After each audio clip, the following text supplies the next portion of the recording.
Chapter 1355. I've been pestered by a terrifying creature that likes sweets. Help me check if there's any powerful mythical existence that likes sweet. It should be a mythical creature from the West District. Zhou sent the message to the group. Old Zhou, good luck, Li Xian replied. I'll check now. Wait. This was Sheng. A terrifying creature that likes sweets. What's a stinky man like you afraid of? Hui Haifeng teased. An hour. Gu Dian's reply was quite reliable. Apart from liking sweets, is there any other information? Wang Lu also replied. Do you need me to help you? Zhang Yuji's answer was very direct. Where is it? I'll be there right away. Feng Qiuyan was very straightforward. Coach, wait for me. Ming Xiu also sent a message. Zhou flipped through it, but there was no substantive answer. Clearly, no one knew of such a mythical creature. Suddenly, a message jumped into Zhou's eyes. When he saw the flashing flower avatar, his heart skipped a beat. With a flower as the image, it was naturally the Dharch. Zhou hurriedly clicked on it. Is it a blonde girl? Zhou was overjoyed when he saw the Thearka's message. From the looks of it, the Dharch knew Tiantian. Yes, do you know her origins? Zhou hurriedly replied while Tiantian was still tasting the cake. Prepare for your death as soon as possible. If there's anything you want to eat, quickly eat it. If you have any unfulfilled wishes, yes, you probably won't be able to fulfill them in time. The Thearka's message left Zhou shuddering in fear. The Dharch, don't tell me you want to continue the previous transaction with me? Only by trading with you can I live? Zhou replied. There's no need for any transaction. What transaction can I make with a dead person? The Dharch quickly replied. This time, Zhou really felt that something was amiss. The Dharch didn't think of taking the opportunity to trade with him. It seemed to be a little serious. What's her background? Zhou asked directly. The Dharch didn't answer. Instead, she asked Zhou, do you have faith? Zhou was taken aback when he saw this. He didn't know what his faith had to do with this matter. However, after careful thought, he couldn't say if he had faith or not. If he had faith, he didn't believe in any religion, nor did he pray to Buddha. At most, he would think of making a last-minute effort when he encountered danger. However, it wasn't right to say that he didn't have faith. Although Zhou didn't worship ghosts or gods, he had his own belief. That depends on what you mean by faith. If you mean a religion, I don't have it, Zhou Dharch replied. That's good, the Dharch replied ambiguously, leaving Zhou confused. Even the God. You God, the Dharch replied. God was by. Of course I've heard of it. I just don't know which religion the God you're talking about belongs to. As far as I know, the God of our East District refers to God Hao Tian, and the God of the West District is also an omnipotent God. Zhou heart palpitated as he immediately sent another message. Could that blonde girl be related to the West District's God? One had to know that God was the master of a divine system, a supreme existence. Tsukuyumi was only a demigod of a pantheon, but she was already that powerful. If the God of the West really existed, it was obvious how powerful he was. Anyone who could be related to him was definitely an extremely terrifying existence. With Yana's seraph power and sweet appearance, it wasn't strange that she was related to God. It's indeed a little related, the Dharch answered affirmatively. Zhou thought about it carefully. With his meager knowledge of West District mythology, the women who were related to God were likely angels. However, it was really hard to say whether angels were considered women. Although many angels were given the appearance of women, angels were actually asexual. After some thought, Zhou's eyes suddenly lit up. He immediately sent a message to the Dharch. Could it be that the blonde girl is Eve or her child? There was only one woman he could think of. Furthermore, she was an existence that was an original sin. Your imagination is quite rich, but unfortunately, you guessed wrong. I'll give you 2 more chances. Guess again. The Tharch denied Zhou Wen's guess. I can't guess. Could she be an angel? Zhou Wen probed. Sometimes you are very smart, but sometimes you are stupid. Can't you see such an obvious answer? The Thearcha's message was filled with mockery. Why can't I tell? Where's the obvious answer? Zhou Wen asked. His understanding of the West District's mythology was limited, so he felt that it was normal not to be able to guess it. A message immediately came. Zhou Wen was surprised to discover that the message from the Tharch was a voice message. Zhou Wen clicked on the message and immediately heard a very magnetic female voice. Upon hearing this voice, many images of a domineering woman surfaced in one's mind. Or perhaps it was the kind of high and mighty queen who sat on a throne with one leg wrapped in black stockings crossed. However, Zhou Wen wasn't in the mood to appreciate this voice because what the voice said left him stunned. I've already told you her name, but you ignored it. What an idiot. The corners of Zhou Wen's eyes twitched as he stared intently at the phone screen. The only name the Tharch had mentioned was God. You mean that God is a blonde girl? And she especially likes sweets? Zhou Wen didn't believe it at all. What else? The Tharch mocked. Although I don't know much about the West District's God, I know that God is a Trinity. The Father, the Son, and the Holy Spirit. However, there's no holy maiden. How can God be a girl? Zhou Wen felt that the Tharch might be fooling him. It doesn't matter if you believe me or not because you're doomed. So enjoy the remaining time you have. Also, let me give you a friendly reminder. Don't touch her body no matter what. Don't touch her under any circumstances. With that said, the Tharch went offline. Even her profile picture darkened. God is a blonde girl who likes sweets? Zhou Wen had a nagging feeling that it was unreal. No matter how he looked at it, Tian didn't look like God. If God is really a silly blonde girl, wouldn't the world be in chaos? Zhou Wen thought. Chapter 1356. As Zhou Wen was thinking, Tian walked over from afar. From her expression, she looked like she had a guilty conscience. He could even see tiny bread crumbs at the corner of her mouth. Seeing Zhou Wen look at the corner of her mouth, Tian seemed to realize something. She quickly wiped the corner of her mouth and said like a thief, "Why are you looking at me?" "Nothing. I just suddenly find you a little familiar." Zhou Wen compared Tian's appearance to the legendary god and couldn't overlap the two of them. "I've never seen you before," Tian immediately said. "Okay, then it's fine. We should continue on our way." Zhou Wen's emotions were rather complicated.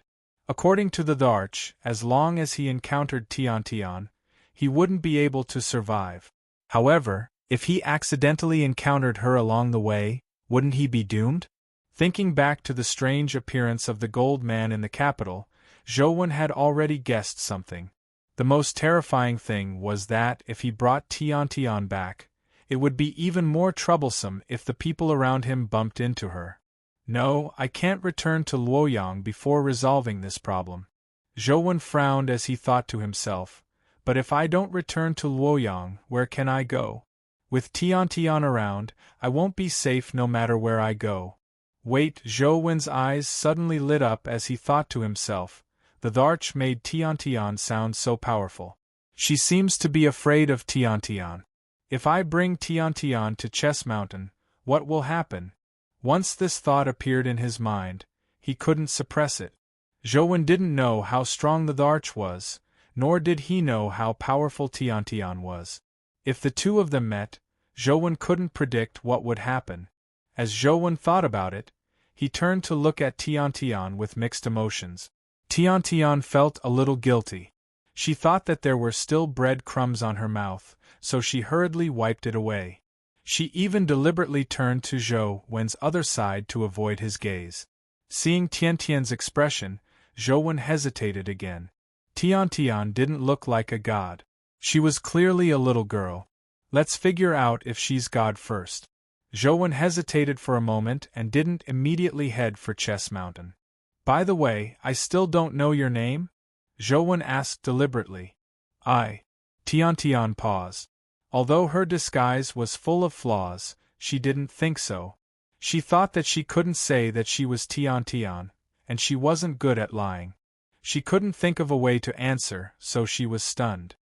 I know what your name is, Zhouwen suddenly said when she didn't answer. What do you know? Tian Tian jumped in fright and looked nervously at Zhouwen. You're so cute and beautiful, just like an angel, so your name must be related to angels, right? Zhouwen asked. Tian Tian immediately heaved a sigh of relief when she heard that. She said with a smile, angels aren't cute. They all have cold faces like puppets. Not all of them. A few of them are quite interesting. Which ones? Zhouwen continued her question, but his heart sank. Generally speaking, angels were considered to be God's apostles. The more Tian Tian knew about angels, the higher the possibility that they were God. Lu! Tian Tian said a word when she suddenly turned vigilant. She glared at Zhouwen and said, Why should I tell you? It's just a casual chat. It's fine if you don't want to tell me. But speaking of which, aren't you a ghost? Why do you know about angels? Ghosts and angels are natural enemies, right? Zhouwen asked deliberately. Can't I hear it? Tian Tian didn't know how to lie, nor could she tell the truth. She shouted angrily. Zhouwen smiled and didn't say anything else. He walked and stopped along the way. It didn't look like he was rushing, but more like he was having fun. I don't like these. Help me throw them away.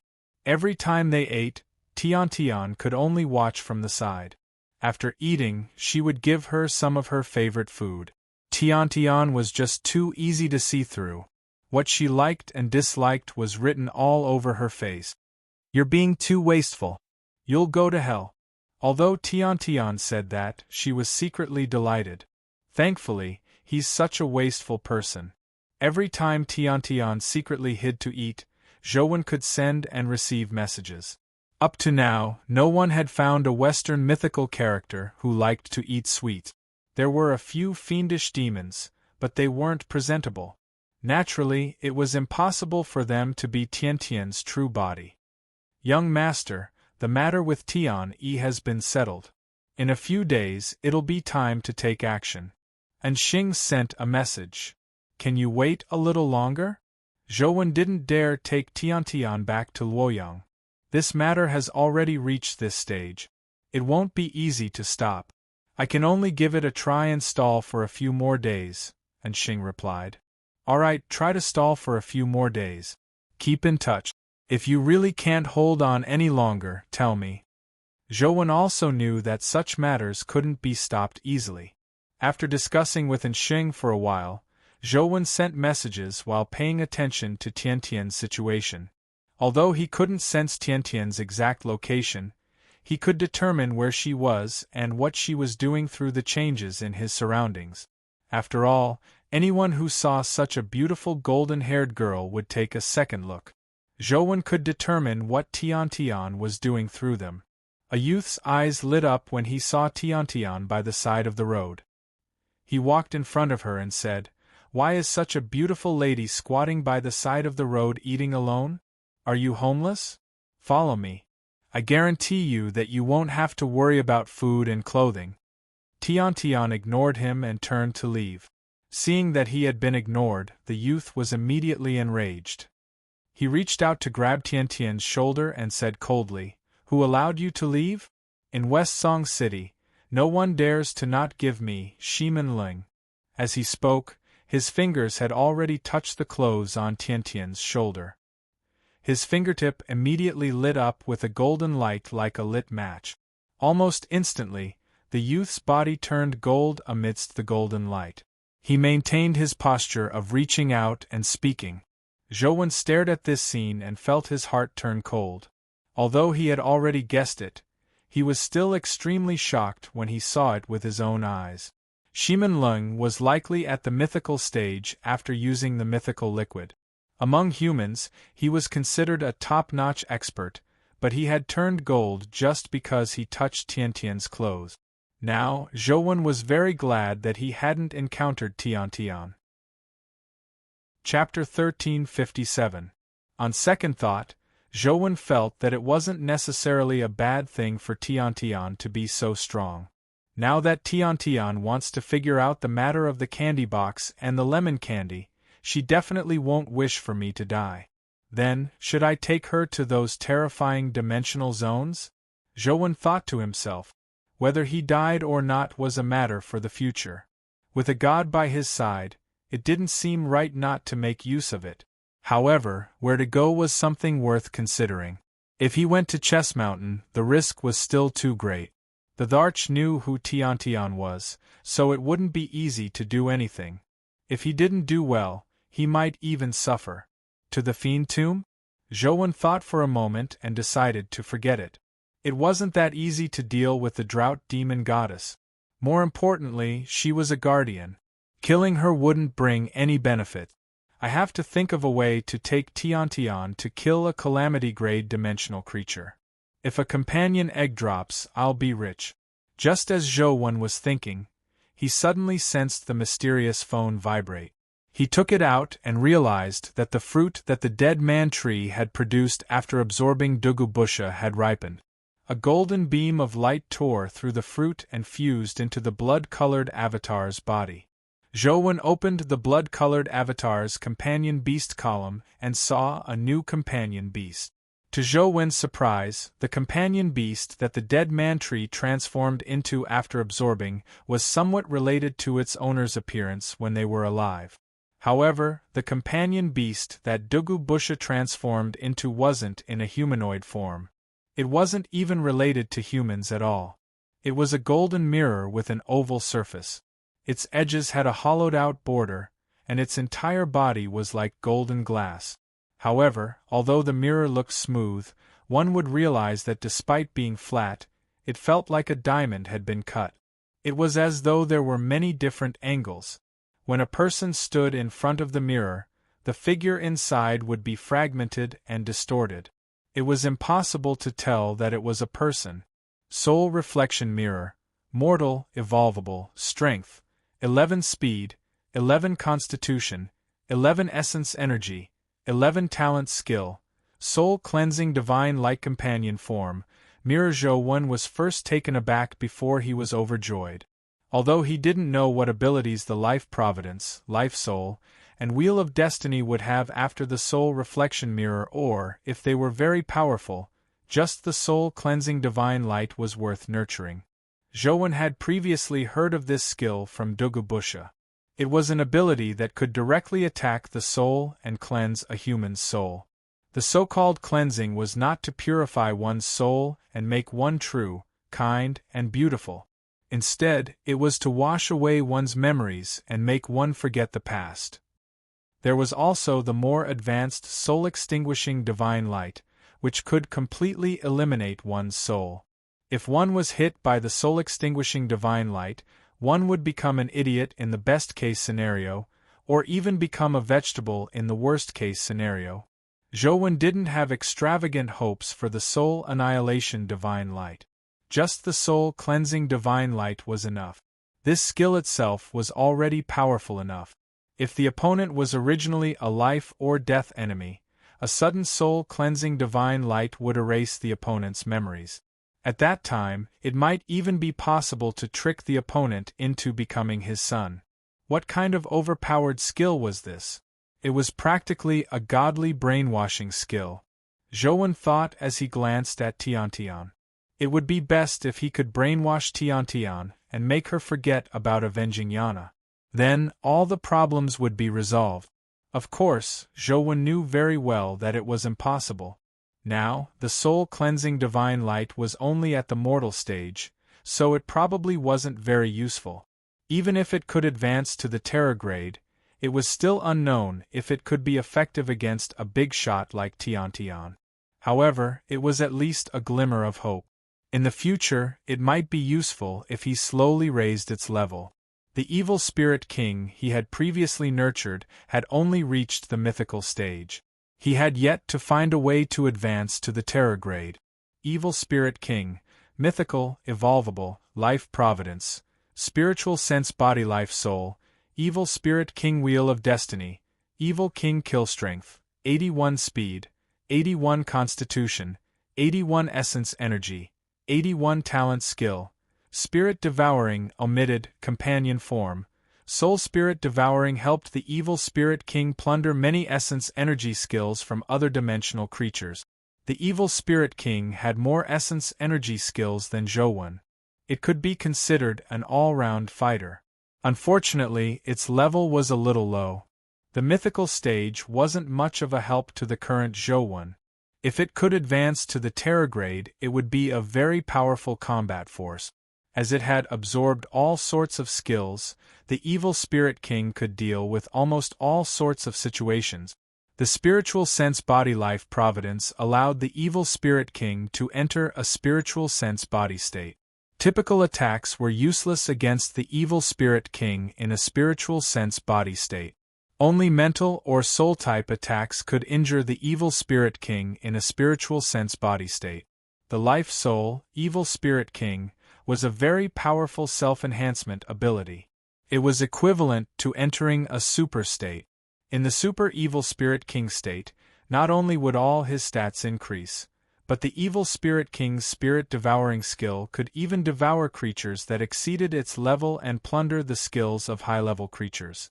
However, the success rate wasn't high. Zhou had previously attempted to beat a Terra-grade creature to the brink of death and let the evil Spirit King absorb it. However, after dozens of attempts, he only succeeded in absorbing a Terra-grade Golden Battle God's precise shot. The evil Spirit King didn't have a gun, so what was the use of precise shot? From then on, Zhou wasn't as proactive. If there was a chance, he would let it absorb. If there wasn't a chance, it was fine. He didn't deliberately let it absorb all sorts of skills. I wonder what kind of companion beast that metal flower will produce? Zhou was rather looking forward to the metal flower. After all, it was the first creature other than a human to be absorbed. Unfortunately, the metal flower's fruit had just been produced. It looked like it was still some time before it matured. Just as Zhou was thinking, his phone suddenly rang. This time, it wasn't a message but a phone ringtone. He picked up his phone and saw that it wasn't Xing. Zhou immediately felt that something was amiss. If there wasn't anything urgent, and Xing probably wouldn't call him knowing that Tian was by his side. "What's the matter?" Zhou asked directly after picking up the call. He was still thinking, did something happen with the sale of the heavenly robes? "Young master, it's a little troublesome. It seems like a calamity-grade creature is about to appear in Luoyang," and Xing said with a bitter smile. Zhou was taken aback when he heard that. Then, his expression changed drastically as he said, "I'll rush back immediately." "What's the situation now?" Zhou knew very well what the birth of a calamity-grade creature meant. It would bring about a large-scale natural disaster. It was impossible for ordinary people to withstand such a disaster. It was very likely that there would be a large number of casualties. It might even turn all of Luoyang into a ghost city. Now, he had no choice but to return. Chapter 1358. The situation wasn't as bad as Zhou imagined. This was because Luoyang's defenses and emergency response capabilities were very strong. Furthermore, there were only signs of a natural disaster. The true natural disaster had yet to descend, so the losses weren't great. However, some ordinary citizens were injured, and the death toll was still in the single digit. This was also thanks to the Sunset Army's quick reaction. The signs of a natural disaster didn't come from Dragon Gate Grotto, but a problem with Luoyang City itself. Recently, ancient soldiers could often be seen in the ancient city ruins. In the beginning, they thought that they had broken out of a dimensional zone. Later, they realized that the ancient soldiers had crawled out from beneath the ancient city. All of them burrowed out of the ground like ghosts, and their numbers increased. Only then did they realize that something was amiss. After Xing, Qin Wufu, and company's investigations, they confirmed that it was a sign of a calamity-grade creature appearing. But up to now, they hadn't determined what kind of calamity creature it was, nor did they know which dimensional zone it came from. Luoyang was known as the ancient capital of 13 dynasties. The ancient city ruins were piled on top of each other. No one knew how many soldiers and emperors were buried beneath them. From the appearance of the ghost soldiers, the armor and clothes they wore were different. They came from all ages, so it was difficult to determine who had triggered the ghost soldiers to appear. Logically speaking, no matter how powerful the emperors and generals of ancient times were, they were only human forces. They weren't even mythical, much less a calamity. However, all the signs pointed to the imminent birth of a calamity-grade creature related to the ancient soldiers.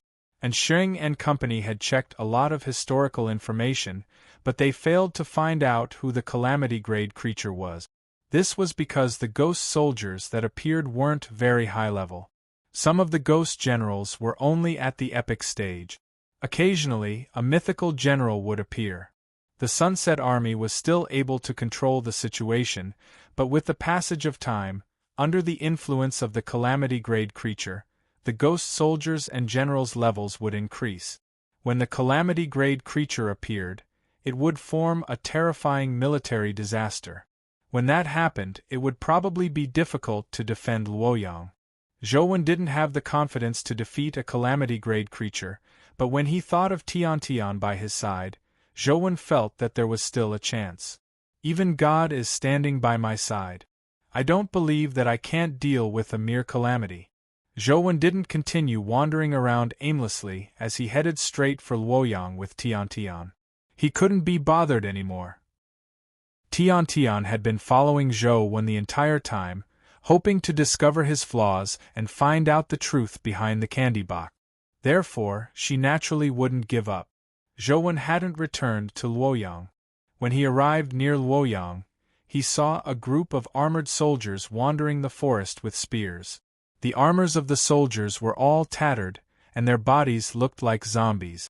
They were ugly, and there were many rotting places on their bodies. However, they were not as stiff as zombies. Not only could they move freely, but they were also very agile. When the soldiers saw Zhouwen, they immediately rushed forward. Zhouwen slapped the air, instantly smashing a few soldiers into pieces as flesh and blood splattered to the ground. However, one of the ancient soldiers, who had half his body severed and only had his upper body left, was crawling towards Zhouwen with both hands. It looked extremely strange. Zhouwen struck out again, causing the ancient soldier's body to explode before killing him. This place is still dozens of kilometers away from Luoyang City. Even soldiers have appeared here. From the looks of it, the premonitions of the calamity are getting worse. Zhouwen continued rushing towards Luoyang City. Along the way, he saw more and more ancient soldiers. In the end, there were too many of them, and he couldn't kill them all in a short period of time. Zhouwen ignored them and continuously teleported towards the city. Now, the area around Luoyang seemed to have turned into an ancient battlefield. There were ancient soldiers that resembled humans and ghosts everywhere. The closer he was to the city, the more ancient soldiers there were. From afar, Zhouwen could see that the Sunset Army was relying on the fortifications to fight the soldiers. The sound of gunfire was endless. Bullets made of essence gold constantly shot into the bodies of the ancient soldiers, but the ancient soldiers still charged forward crazily. Only after firing many bullets could they be knocked to the ground. Even if their heads were blasted apart, the headless ancient soldiers would still charge forward crazily. The best way to kill them was to pierce their hearts. As long as their hearts were blasted apart, the ancient soldiers would fall to the ground and never get up again. However, the ancient soldiers' movement speed was not slow. It was not an easy task to hit the heart. Bullets whistled and cannonballs exploded from time to time. Under the command of their masters, various companion beasts rushed into the battlefield to fight the ancient soldiers. Although there weren't any human casualties, it was already rather tragic. From time to time, companion beasts would collapse from injuries or be summoned back by their masters. Tian followed Zhouwen and couldn't help but frown when she saw this scene. She seemed very uncomfortable. When Zhouwen returned to Overseer Manor, Sheng was already waiting for him at the entrance, so he asked directly, Sheng, have you found the source of the calamity-grade creature's appearance? Sheng shook his head. As we haven't been able to find out which calamity-grade creature has appeared, it's very difficult to determine which dimensional zone it came from. Now, we only know that it's definitely a dimensional zone in the dungeon. After studying it with Deputy Governor Qin and company, we believe that there are 4 dungeon dimensional zones that are the most suspicious. We've already sent scouts to investigate. I hope there's good news. The two of them chatted as they walked. Zhouwen naturally knew that it was best to kill the calamity-grade creature in the cradle. By not letting it appear, the damage it caused would naturally be minimal. However, they didn't even know which dimensional zone it was in. This plan clearly wasn't reliable. The Sunset Army was actually prepared to deal with the calamity. The only thing they were afraid of was that the calamity-grade creature would stay on Earth for too long. If they couldn't last long enough for it to leave Earth, Luoyang would be finished. Some people had even suggested temporarily evacuating Luoyang. However, it was easy for the Sunset Army and Zhouwen and company to evacuate, but it wasn't easy for ordinary citizens to evacuate. It wasn't that they couldn't leave, but how could ordinary citizens with ordinary strength survive outside after losing the protection of the city? Now, there were breakout creatures everywhere. Ordinary citizens had no chance of survival, and it was impossible for the army to protect so many citizens. There's one more thing that's very troublesome. Due to this calamity, we have no choice but to allocate all our manpower. The defense of Overseer Manor is much weaker. Those fellows who wanted to seek your help are now very restless. Overseer Manor isn't peaceful again. And Sheng's eyes were frighteningly cold. Good night. End of this chapter. Chapter 1359. That's not a problem.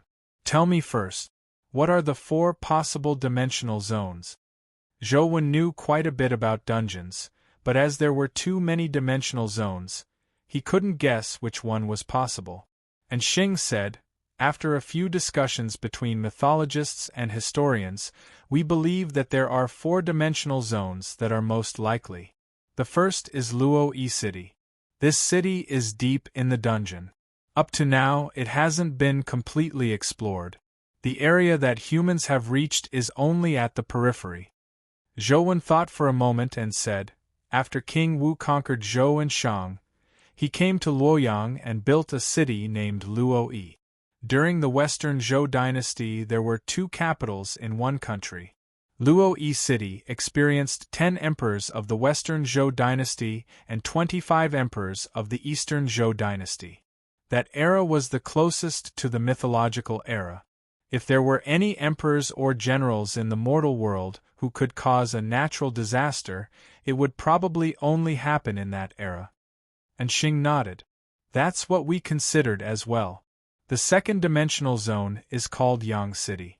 It's the lowest dimensional zone among the dungeons that have been discovered. Legend has it that Yu the Great, the founder of the Xia dynasty, set his capital in Luoyang City. Back then, it was called Yang City. However, we have all heard of the legend of Yu the Great's flood control. That was already the end of the mythological era. To this day, no one has been able to enter Yang City. It's also a very suspicious place.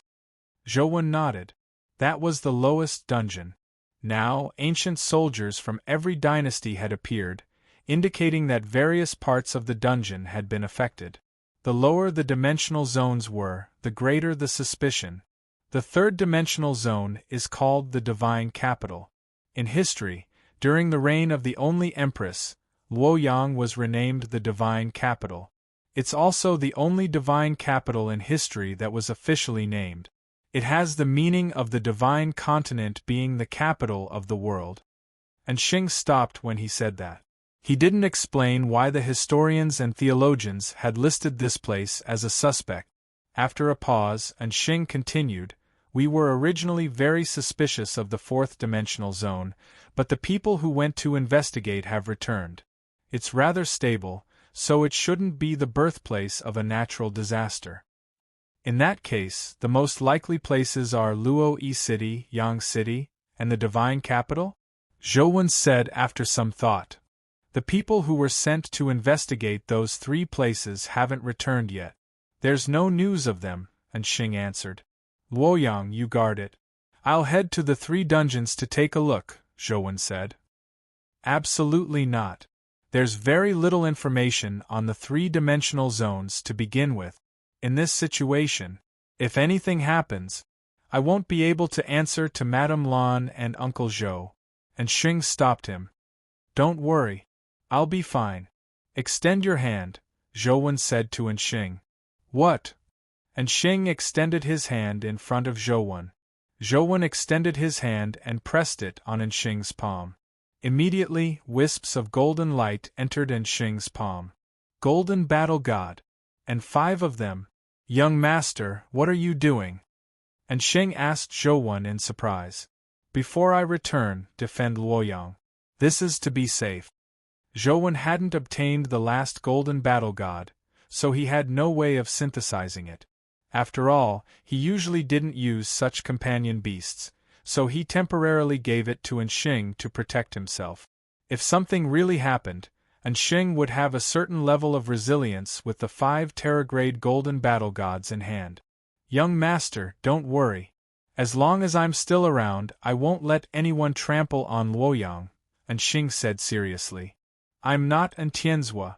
Why are you telling me this? If there's something we can do, do it. If not, run. Take Sis Lan and my dad with you. Luoyang isn't that important to me, Zhou said with a smile. All right, I got it. And Xing nodded. Time was of the essence. He had to figure out the origins of the calamity creature as soon as possible so that he could make some targeted preparations. Perhaps he could escape the calamity. He left the overseer's office with Tian and took a detour to the dungeon. In a courtyard outside Luoyang City, a hermit was leisurely drinking tea. I've already investigated it. Just as you said, the source of the calamity is the Divine Capital, Cave Era said happily after returning from outside. The hermit smiled and said, speaking of which, I was lucky. Back then, I accidentally entered the Divine Capital and saw some unbelievable things inside. My intuition told me that something had happened in the Divine Capital. I never expected it to be so. Cave Era said, with the information we have now, it's not difficult for us to make a deal with the Yin family or Zhou. This information is enough for the Yin family to avoid a calamity. I believe they will definitely be tempted. So what if we make a deal with them? Obtain that heavenly robe? If the Yin family is wiped out, wouldn't it be more effective than obtaining a heavenly robe? The hermit's eyes shimmered with a strange glint. Cave Era was slightly taken aback as she looked at the hermit and said, even if the information is accurate, it will at most cause Luoyang to suffer a heavy blow. It probably won't be that easy to destroy the Yin family and Sunset College's Lengzongjing, right? What if we can give them a push in secret? The hermit said with narrowed eyes. Cave Era fell into deep thought as she considered the feasibility of this matter. Think about it. As long as the Yin family falls, we won't have to worry about the threat of that cannon. We can also get rid of troublesome fellows like Leng Zongjing and Zhou. Furthermore, we don't have to do anything ourselves. All we need to do is push them in secret. Is there a better opportunity than this? It wouldn't be an exaggeration to say that this is a rare opportunity, the hermit persuaded.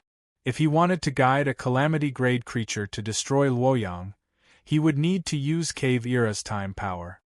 Are you confident? Cave Era was tempted. I need your help. I also need someone else. The hermit seemed to have already thought of it. Who?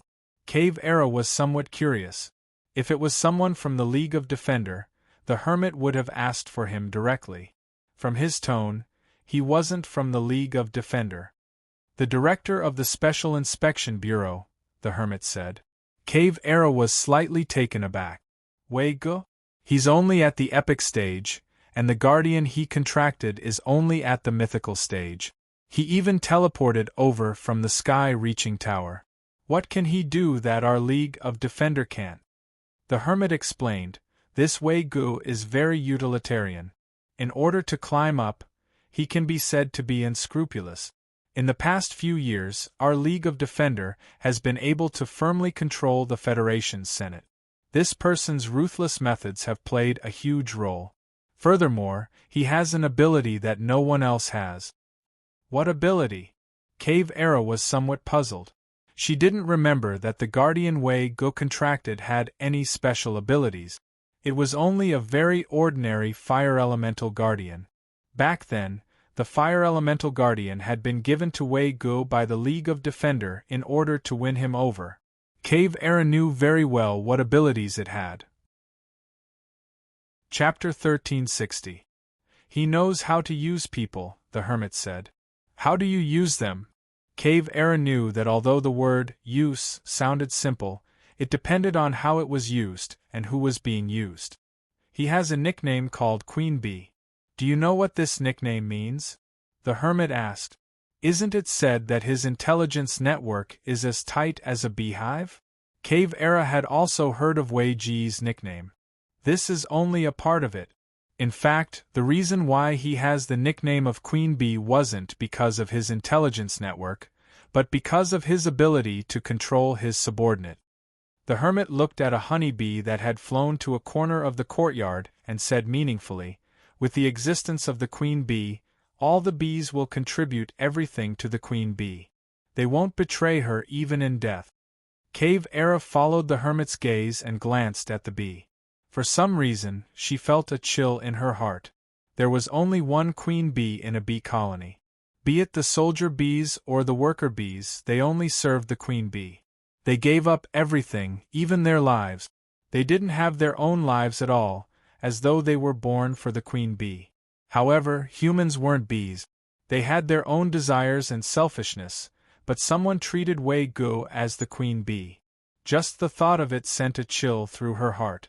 It was hard to imagine what methods Wei Gu had used to make his subordinates sacrifice so much. It was simply against human ethics. Before Wei Gu, there were many spies from the various families in the bureau. However, ever since Wei Gu became the Director General, the spies from the various families have been used by him. The entire bureau has slowly become Wei Ji's beehive. The hermit's words were filled with praise. How did he do it? Cave Era hadn't paid much attention to the bureau. From her point of view, the bureau was just a tool, just like a police dog. At most, she could change to another one. However, after hearing the hermit's words, Cave Era felt for the first time that Director General Wei was really a capable fellow. A fellow who had only contracted a mythical guardian was actually able to firmly control the bureau. Even the 6 families, who originally treated the bureau as their eyes and ears, couldn't extend their hands into the bureau. This wasn't something an ordinary person could do. Because everyone has weaknesses and fears. No one is better at exploiting the weaknesses of others than Wei Gu. If there really are devils in this world, then Wei Gu is definitely the most vicious one. The hermit continued, back then, Lord Immortal gave Wei Gu 2 choices. One was to contract a Terragrade Guardian, Ice Demon, and the other was to contract a mythical Balrog. Although Ice Demon was at the Terragrade, his potential was limited to that. It was difficult for him to improve further. Although Balrog was only at the mythical stage, it was possible for him to improve further. The Terragrade wasn't the end. Although the chances of advancing are very small, Wei Gu still chose to contract Balrog. This shows his ambition. Unfortunately, he fell into Lord Immortal's trap. Balrog does have the possibility of advancing further, but he has a flaw that can't be considered a flaw.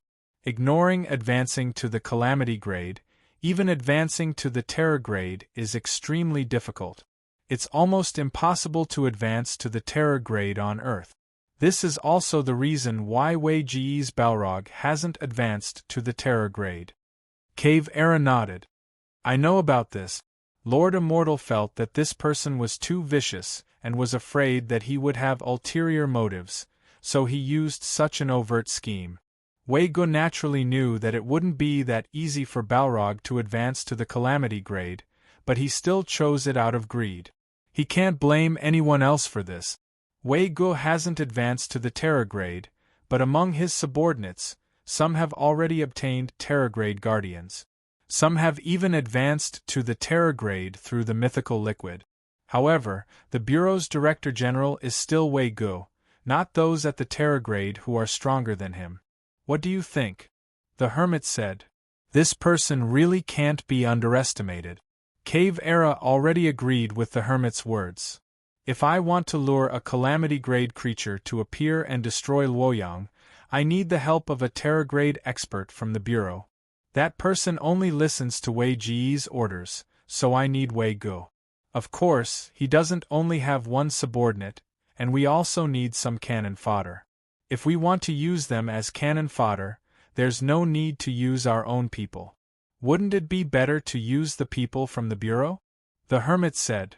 Would a person like him be willing to do such a disadvantageous thing? Cave Era frowned. A person like him can sacrifice everything for himself. If I tell him that I can help him advance Balrog to the Terror grade, even his father will probably sell it to me, much less his subordinates, the hermit said with a smile. If I remember correctly, Wei Gu is also from Sunset College. Aren't you afraid that something will happen to him?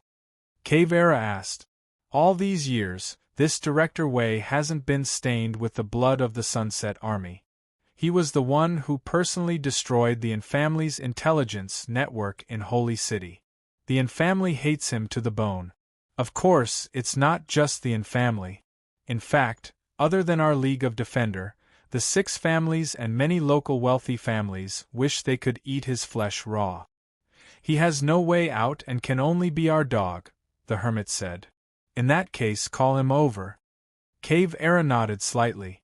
In fact, although she wasn't in charge of such matters, she had heard of Director Wei's style of doing things. She didn't find anything wrong with it. It's not that easy for him to risk his life for us. I have to make a trip personally and let him see hope. As the hermit spoke, he stood up. At the same time, he extended his hand and sucked the bee into his palm. He crushed it to dust and casually waved it into the wind. Zhouwen rushed to the dungeons with Tiantian. However, as there were too many dungeons and the entrances weren't all in the same place, Zhouwen decided to head to Luoyang City to take a look after some thought. That was the dimensional zone closest to the mythical era. If there were no problems there, he could head to Yang City, which was relatively close. As for the divine capital, there didn't seem to be any existences that could reach the Calamity grade in that era. As for the supremacy of beauty, she probably wouldn't reach that level. Luoyang City was ancient and gloomy, like the dark Azura Hall in the underworld. Zhouwen had never been here before, but he had heard from Enxing that many humans who had come here to explore had failed to return alive. Luckily, some people had escaped, but they had only seen the periphery of the city. They all said that there was a terrifying force in the city that was invisible and had killed many of their companions. Now that he thought about it, it was definitely an existence above the Terror grade. However, he didn't know what level it was. However, with Tiantian by his side, Zhouwen wasn't afraid even if it was at the Calamity grade. Otherwise, he wouldn't have rashly come here. When he was outside the city gate, Zhouwen first searched to see if there was a tiny palm symbol and if he could download the dungeon. However, after circling around, he didn't see it. What are you looking for? Tiantian asked in puzzlement when she saw Zhouwen loitering at the door without entering. Chapter 1361. Let's see if there are any bad guys, Zhouwen said. Aren't you a bad guy? Tiantian looked at Zhouwen and asked in puzzlement. Let's see if there's anyone worse than me, Zhouwen casually explained before walking towards Luoyang City's gate. I don't think so, Tiantian mumbled. Zhouwen didn't say a word. When he looked up at the city gate, he suddenly saw a woman standing on top of the city gate tower. The woman stared at him expressionlessly. She looked extremely beautiful, but her coldness was frightening. Zhou was alarmed. He had just looked at the city gate tower and didn't see anyone. Now that a woman had suddenly appeared, he couldn't help but focus. However, when he looked, he realized that the woman on top of the city gate tower had vanished. It made Zhou wonder if his eyes were playing tricks on him. He rubbed his eyes and took another careful look. There was indeed nothing on top of the city gate tower. "Did you see anyone just now?" Zhou asked Tiantian. "I didn't see anyone," Tiantian answered. "Could it be that my eyes were playing tricks on me?" Just as Zhou was feeling puzzled, he heard Tiantian continue, "I only saw a very beautiful dimensional creature." The corners of Zhou's eyes twitched as he resisted the urge to slap her and asked, "That dimensional creature looked like a woman and was wearing strange clothes?" Tiantian nodded after listening seriously. "That's her. You saw it too. Why are you asking me? Did you see where she went?" Zhou hurriedly asked. "She went down from the city gate tower," Tiantian answered. "That woman's speed is so fast that I can't see her trajectory. Could she be a natural calamity?" Zhou thought. Thankfully, Tiantian could see it. It meant that the other party's abilities didn't exceed Tiantian's. This made Zhou feel a lot more at ease. Could the natural calamity that's about to appear be that woman? Zhou thought as he pushed open the door and walked into Luoyi City. The scene in the city left him alarmed. A straight central street faced the city gate, but there wasn't a single living creature on the street. The only thing he could see were many corpses of soldiers and destroyed buildings. The originally eerie Luoyi City looked even more like a Shinra ghost domain. The soldiers died in different ways. Some were stabbed to death by swords, some had their heads chopped off, and some were crushed to death by wheels. The entire city was littered with dead soldiers. Although he hadn't experienced the battle, he could imagine how tragic it was just by looking at the scene after the battle. Not far in front of Zhou, there were two ancient soldiers standing. One soldier's spear had pierced the other party's throat, while the other soldier's sword had pierced his heart. The two of them supported each other as they stood there and died. "Did you see that woman?" Zhou kept scanning his surroundings, but he didn't find any trace of her. All he could do was ask Tiantian again. "Over there." Tiantian pointed to the depths of the ancient city. She could faintly see the palace-like buildings there. Zhou flashed over and with a few flashes, he arrived nearby. He saw a long stone staircase that led to the entrance of a palace. At that moment, Zhou saw a woman walking up the stone steps. As he could only see her back and robe, Zhou wasn't sure if this woman was the woman he had seen at the city gate. However, the situation in Luoyi City was different from the information Anxing had obtained. Zhou began to suspect that the calamity-grade dimensional creature that was about to be born was in Luoyi City. Furthermore, it was very likely that it was the woman in front of him. The woman on the steps walked very slowly. Her robe dragged on the step. Although it was just her back view, it was pleasing to the eye. Thinking of her face, Zhou couldn't help but feel regretful. Although she's very beautiful, she's a little too cold. It's hard to get close to her. The woman didn't seem to know Zhou's arrival as she slowly walked towards the palace. The steps were too long. She was like an ordinary person as she walked up step by step. It would probably take her quite a while to reach the palace. "Aren't you curious what she's doing?"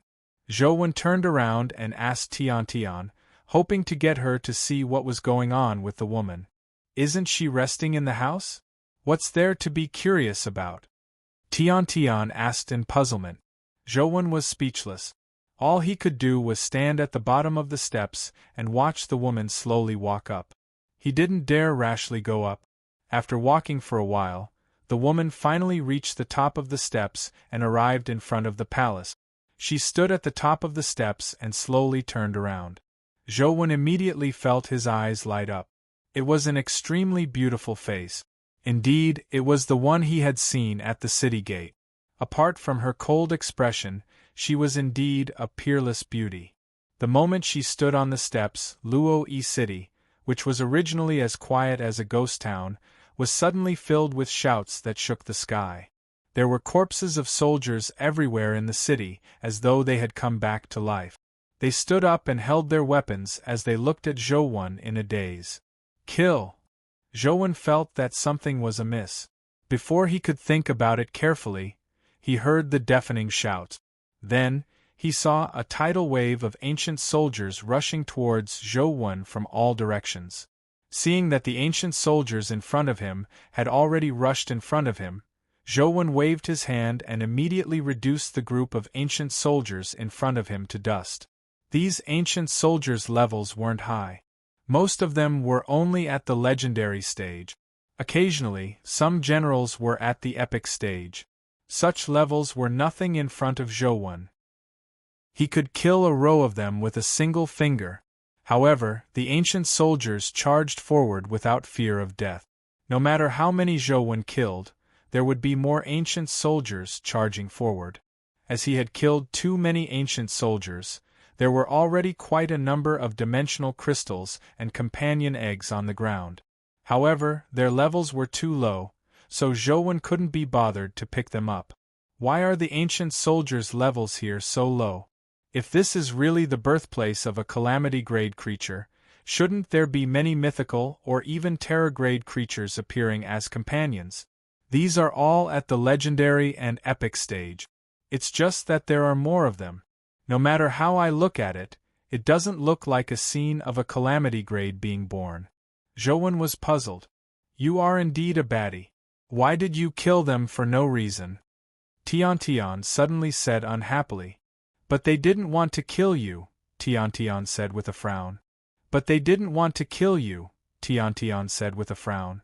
Zhou was slightly taken aback as he suddenly recalled the feeling that something was amiss. He couldn't help but stop attacking. The moment Zhou stopped, the soldiers immediately rushed forward like a tidal wave. Soon, they arrived in front of Zhou, but they didn't attack him. They even ignored him. Like a torrent, they rushed past Zhou and charged up the steps.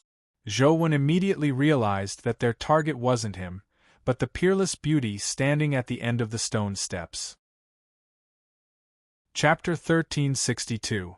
The ancient soldiers rushed up the stairs like a swarm of ants, desperately charging at the beauty standing at the end of the stairs. It was as though the beauty had an endless hatred for them. Zhou was dumbfounded. It wasn't like he had never seen dimensional creatures fight dimensional creatures, but this was the first time he had seen dimensional creatures ignore humans who had killed many of their own kind and desperately try to kill another dimensional creature. As there were too many soldiers rushing over, Zhou had no choice but to fly into the air and watch the soldiers swarm over. The few generals at the front were about to reach the top of the stairs. They couldn't wait to leap up and stab the beauty with all sorts of weapons. The beauty didn't dodge in the face of the massive army. She only looked at the soldiers indifferently as though none of this had anything to do with her. Just as the weapons were about to stab the beauty, the palace door behind her suddenly opened. Brilliant divine light shot out from inside, reducing the ancient soldiers to ashes the moment they came into contact with the divine light. The beauty remained motionless with her back facing the divine light like a fairy bathing in the morning light. The ant-like ancient soldiers, on the other hand, were like ghosts encountering light. They all screamed and turned into ashes. For a moment, Luo-E City was filled with rising gray smoke. The scene was gloomy and strange, yet it was a magnificent sight. Zhou gathered his strength to resist the brilliant divine light, but he realized that it didn't affect him at all when it shone on him. Tian stood there without any intention of resisting the divine light. Similarly, she was fine. The woman bathed in divine light glanced at Zhou and Tian before turning to walk into the palace. Are you going to be born? Zhou pondered for a moment before asking. With Tian by his side, if he didn't ask now, it would be useless if he faced her alone in the future. The woman stopped in her tracks, but she didn't turn around. All she did was stand in the brilliant divine light and say, "If I were to be born, it wouldn't be like this." With that said, the woman walked through the door. With a creak, the door automatically closed, isolating the world inside the palace from the outside once again. Without the light, Luo-Yi City immediately became gloomy and terrifying again. The ancient soldiers that weren't illuminated by the divine light finally seemed to regain their senses. After discovering Zhou, they roared and charged forward. The ordinary ancient soldiers were at the mythical stage at best, so Zhou didn't think much of them. With a casual wave of his hand, he reduced the approaching ancient soldiers to ashes, dropping quite a number of dimensional crystals. What does that woman mean? If she was born, things would not be like this. Based on what he said, it didn't seem like she was going to be born. However, there's something wrong with her words. Does she mean that if she were to appear, the disaster would be even more terrifying? Zhou couldn't help but feel worried. The appearance of a natural calamity had already plunged Luoyang into an abyss of suffering. If another one were to happen, Zhou felt that his days would be over. A place like Luoyang really isn't much. There are too many legends and dangers, Zhou thought as he glanced at Tiantian. Seeing that she was unmoved, there was nothing he could do. He did want Tiantian to help him kill the woman. He even wanted to rush into the palace and cleanse all the dimensional creatures inside to get rid of this future threat. However, Tiantian didn't listen to him.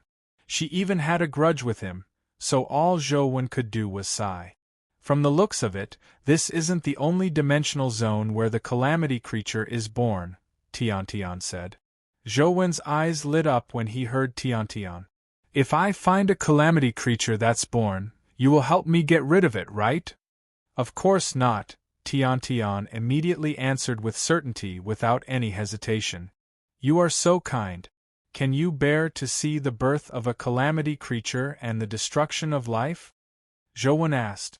This is a law of nature to begin with. Don't you humans also cruelly kill many dimensional creatures? You even have to eat large numbers of creature corpses every day. According to your logic, I should kill all you humans first to prevent the destruction of life, Tiantian said seriously. Zhou was momentarily speechless. On second thought, there was indeed nothing wrong with it. Humans could hunt other creatures, so why couldn't dimensional creatures hunt humans? After taking a deep look at the tightly shut palace door, Zhou turned around and walked out of Luo-Yi City. He knew very well that if he wanted to stay in Luo-Yi City in the future, he would probably have to face the great horror in Luo-Yi City and that woman sooner or later. After leaving Luo-Yi City, Zhou went to Yang City, which was relatively close to Luo-Yi City. Yang City was at the lowest level of the dungeons. Among the known dungeons, there was no one deeper than Yang City. Legend had it that Yang City was once the capital of Yu the Great. Instead of saying that Yu the Great was a human, it was more accurate to say that it was a myth. The legend of Yu the Great's flood control was a household name in the East District. Zhou had naturally heard his grandfather talk about it when he was young. Zhou even guessed that Yu the Great's flood control might have something to do with the prehistoric flood. According to the information Zhou had, the continent was a single entity back then. A dimensional ship tore through the sky and, in order to find the strongest companion beast on Earth, it forcefully tore through the continent and entered the depths of Earth. The continent was heavily damaged and split into pieces, forming the four major regions of today. The four major regions had the legend of the prehistoric flood. Zhou felt that it wasn't a coincidence. Sometimes, Zhou wondered if Yu the Great's previous flood was an effect of that flood. If it was really related, Yu the Great's flood control definitely wasn't as simple as he imagined. The Battle of Zhuolu and the Battle of the Gods were indeed the most famous legendary battles in the East District. However, on careful thought, Yu the Great's flood control seemed to be an extremely well-hidden legendary battle. However, for some reason, the details hadn't been passed down. Yu the Great led the human tribes and during the flood control process, he split open mountains and rivers and killed countless terrifying creatures. If the legend was true, where did those terrifying creatures come from? Why did Yu the Great have the ability to kill them? In the myths that Zhou knew, the divine sea-calming needle in the Monkey King's hand was the tool that Yu the Great used to measure the depth of the water. One had to know that the legendary divine sea-calming needle weighed 13,500 kilograms. It was impossible for ordinary people to pick it up, much less use it to measure the depth of the water. The more he thought about it, the more fearful Zhou felt respect for the Yang City dimensional zone. If not for Tian following him, he wouldn't have dared enter. When he arrived at Yang City, which was the deepest underground, it was somewhat different from what Zhou had imagined. This city wasn't built with bricks or stones, but a city made of earth. Chapter 1363. Yang City's city walls were basically made of mud bricks, but they looked very sturdy. The yellow and red mud bricks seemed rather hard. Although they had experienced the baptism of time, they only appeared a little mottled. The main body still looked very sturdy, exuding a rustic grandeur. "This isn't good," Tian suddenly said before Zhou approached Yang City's gate. Zhou was slightly taken aback as he turned to look at Tian. He saw her staring at Yang City's gate with a look of disgust. "Why isn't it good? Is there danger inside?" Zhou was secretly alarmed. Tian was a goddess. If even a goddess found it dangerous, Yang City was probably more terrifying than he imagined. "No, I just feel that there's a detestable aura," Tian said after some thought. "Detestable aura? What do you mean exactly?" As Zhou spoke, he carefully sized up Yang City. The architectural style of Sun City could be considered crude in this day and age. Most of the buildings were made of mud brick.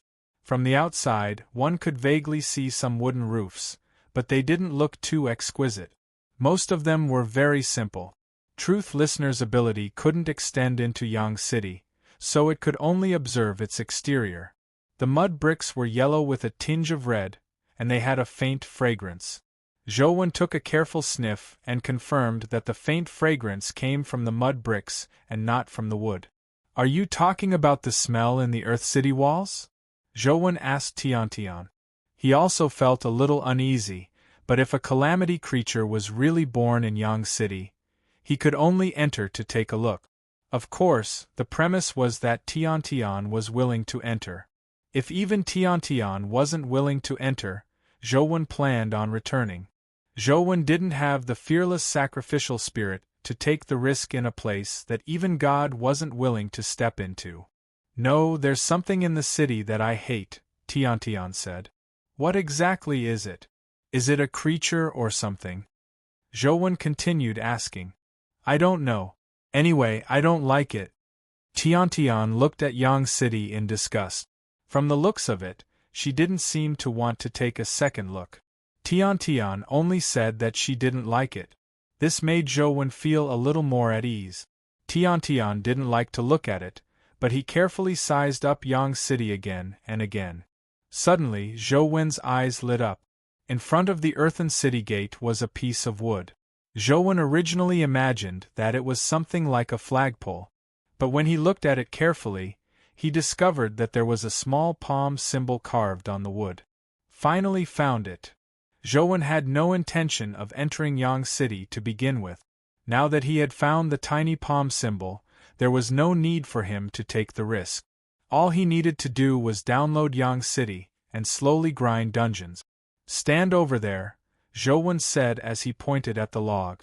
"What are you doing?" Tian looked over. There was only a piece of wood and nothing else. "I'll take a picture of you as a souvenir." Zhou picked up his ordinary phone and snapped a picture of Tian. "What's a photo?" Tian asked in confusion. "It's to leave your appearance on the phone." Before Zhou could finish his sentence, he couldn't continue. This was because his phone didn't capture Tian's appearance. "You used your terror form?" Zhou asked Tian. "No." Tian shook her head. "That's strange. Why can't I capture your appearance?" Zhou tried taking another photo, but the outcome was the same. It was as though Tian didn't exist at all. Apart from Tian, there was nothing else in the photo. Why are you taking photos? Tian looked at the photo taken on Zhou Wen's phone and roughly understood what a photo was. There are many reasons. Most of them are because of the desire to retain beautiful memories. For example, when you encounter beautiful scenery, you want to take a photo so that you can see it in the future. Or it's something very memorable. For example, when a baby is young, parents will take a photo of him. When he grows up, he can still see what he looked like when he was young. Or perhaps it's lovers who take a photo of each other. When they have no choice but to separate and miss each other, they can see each other's photos.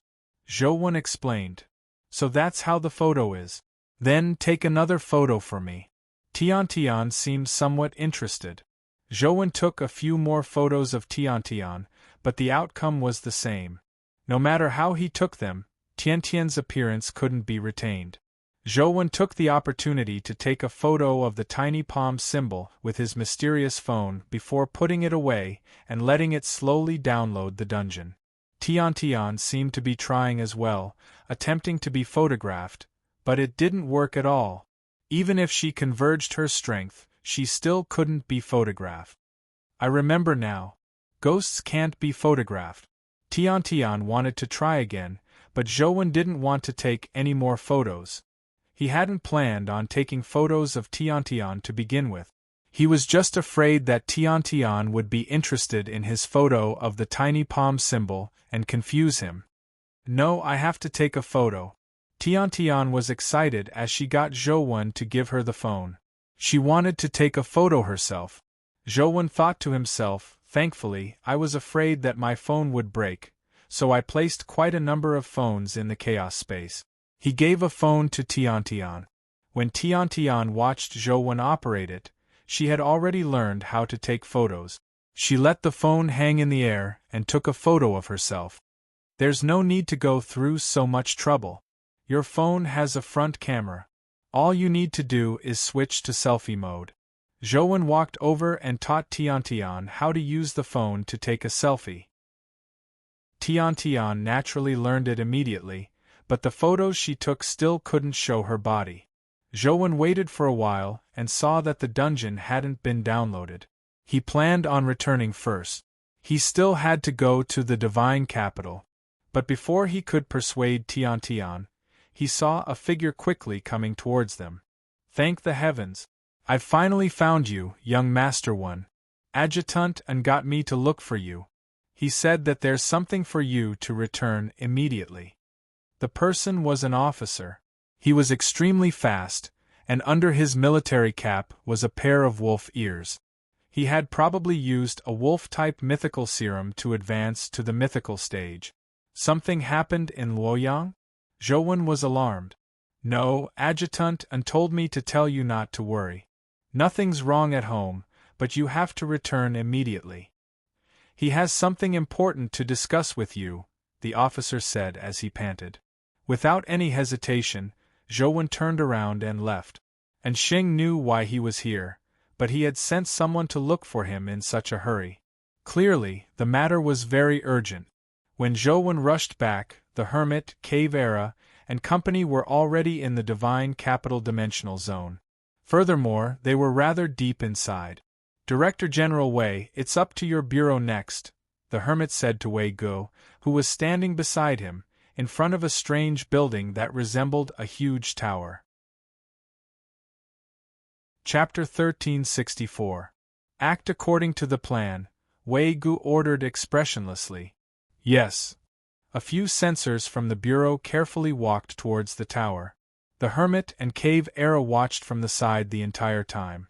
Only after the censors entered the tower did Cave Era look at Wei Guo and say, Chief Wei, those should be the capable subordinates of the bureau, right? If they were to die here, the bureau's losses would probably not be small. Wei Guo said respectfully, Your Excellency, you're overthinking things. As in censor, we have to have the awareness of sacrificing our lives for the Federation. Furthermore, I'm very confident in my subordinate. They will definitely return safely. Cave Era and the Hermit exchanged looks and didn't say anything else. In fact, they knew very well that it was impossible for the censors to return. They were sacrifices to begin with. Only by sacrificing them could the plan continue. Wei Gu also knew this very well, but in order to advance his guardian, he would rather send his subordinates to their deaths. Furthermore, he didn't even blink. It was as though the deaths of his subordinates were no different from the deaths of ants in his eyes. Cave Era found it difficult to understand why such a cold, selfish, and cruel fellow could make all the censors follow him so loyally and obey his orders. Not long after, they heard a shrill scream coming from the tower. A strange light lit up at the top of the strange tower. "It's finally here." The hermit looked at the light at the top of the tower as a hint of excitement flashed in his eyes. "Is that the legendary heaven?" Wei Gu narrowed his eyes and muttered to himself as he looked at the gradually glowing tower. The hermit nodded and said, "That's right. That's indeed heaven. That empress used it to sense heaven and man. It's said to be the place closest to heaven. Some people also call it the Towering Pagoda." Wei Gu stared at heaven and continued asking, "According to what I know, that empress was only an ordinary human. No matter how noble her status was back then, she shouldn't have become an immortal-like existence, right? The emperor of the mortal world indeed doesn't have the right to become a legend, much less a calamity-grade existence after death." Hermit paused for a moment before saying, "However, the one in heaven isn't that empress." "Not the empress?" Wei Gu was slightly taken aback as his face was filled with confusion. Both fairies' capital and heaven were unique to the empress. It was hard to believe that the owner of this place was not her. Other than her, who else had the right to be the king of the fairies' capital and occupy heaven? As the two of them spoke, the light in the heavenly hall grew brighter and brighter, almost enveloping the entire heavenly hall. The hermit was in a good mood as he stared at heaven and explained, "No matter how strong a human is, they are at most legendary or epic. It's impossible for them to advance to the mythical stage. The empress was also a human, so she was naturally no exception. Furthermore, even if she became a mythical, she wouldn't have been able to live until now, much less advance to the calamity grade." When Wei Gu heard the hermit's words, he looked at the light in heaven and seemed to think of something, but he had no intention of saying it out loud. When the hermit saw Wei Ji's expression, he knew that he had guessed something, so he said, "Since you've already thought of something, tell me. Let me see if you're right." Wei Gu pondered for a moment and said, "I heard that there's a Buddha statue in Dragon Gate Grotto called Lushna Buddha. It's carved according to the empress's face." When the hermit heard Wei Gu say that, he immediately laughed. "You're indeed a smart person. Lushna means illumination, and the name that the empress gave herself has the word Lushna. It's basically the same as Lushna's meaning. So, is there really a Lushna Buddha in heaven?" Wei Ji's expression changed slightly.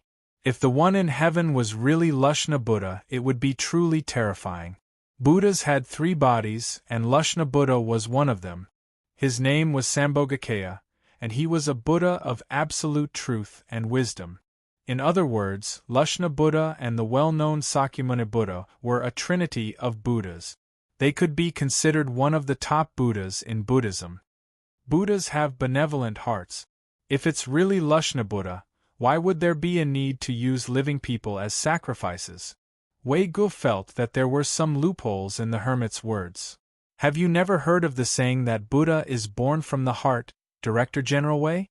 The hermit continued, "The so-called Buddha is a mirror. However, this Buddha mirror doesn't reflect a person, but the heart. If your heart is good, then Buddha is good. If your heart is evil, then Buddha is 100 times more evil than you. Whether you're a Buddha or a devil is actually a matter of a single thought." Wei Gu said in enlightenment, "So, if this calamity creature is born safely, then he might be a kind Buddha and won't cause too much disaster." "That's right," the hermit said with a smile. "That's naturally not what I want to see. That's why I got you to bring him here, so that he won't become a kind Buddha. I need him to become a terrifying devil." As the two of them spoke, the Buddhist light in heaven was already so intense that they couldn't look at it directly. They heard the sound of a door as though someone had walked out of heaven. Wei Gu focused his eyes and realized that the person who came out was a bhikkhuni wearing a white monk robe. She walked over step by step as though she was accompanied by pure moonlight. She didn't look like the devil that the hermit had mentioned. "She doesn't look like a devil," Wei Gu said as he looked at the bhikkhuni. "Of course not. If she's already a devil, we won't be able to escape death," the hermit said indifferently. "But when she walks out of the divine capital, she will definitely become a devil." "Why is that?" Wei Gu was even more puzzled. "Because you are here." The hermit laughed. "Me?" Wei Gu was slightly taken aback. "Yes, you. If your heart is like Buddha, then Buddha will always be present. If your heart is like a devil, then the devil will naturally descend into the world. For someone like Chief Wei, who has a heart like a devil, she will definitely become a devil if her heart is in sync with that bhikkhuni," the hermit said as he looked at Wei Gu. "What do you need me to do?" Wei Gu asked. "You don't need to do anything. You just need to let her see you after she leaves the divine capital." Seeing Wei Ji's confused expression, the hermit smiled and said, "Don't you understand? Then don't bother thinking about it. You will naturally understand when the time comes. Let's wait for her outside the divine capital." The cave era had already activated the power of time and brought Wei Gu and the hermit out of the divine capital. As for the bhikkhuni, she was still slowly walking forward. Wherever she passed, the ancient soldiers that resembled humans and ghosts returned to dust as though they had been freed.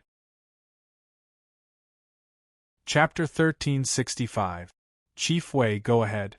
As long as you are in Luoyang, Luoyang will become a dead city. No one will be able to escape. Everyone will feel the brilliance of Buddha and be sent to the pure land of paradise, the hermit said to Wei Gu as he looked at the ancient soldiers crawling out of the ground. "Although I'm very willing to sacrifice my life for the Federation, I still wish to leave behind a useful body and dedicate my life to the Federation and you.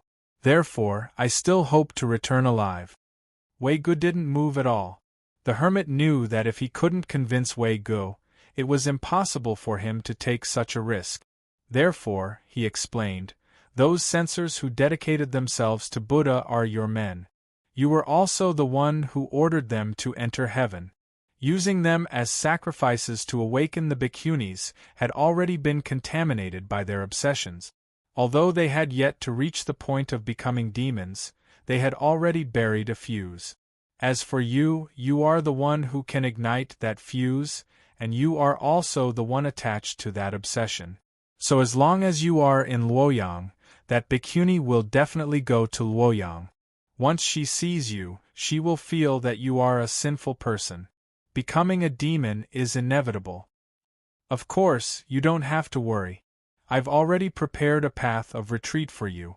When bhikkhuni becomes a demon, it'll be the time for you to retreat," said the hermit as he looked at Cave Era.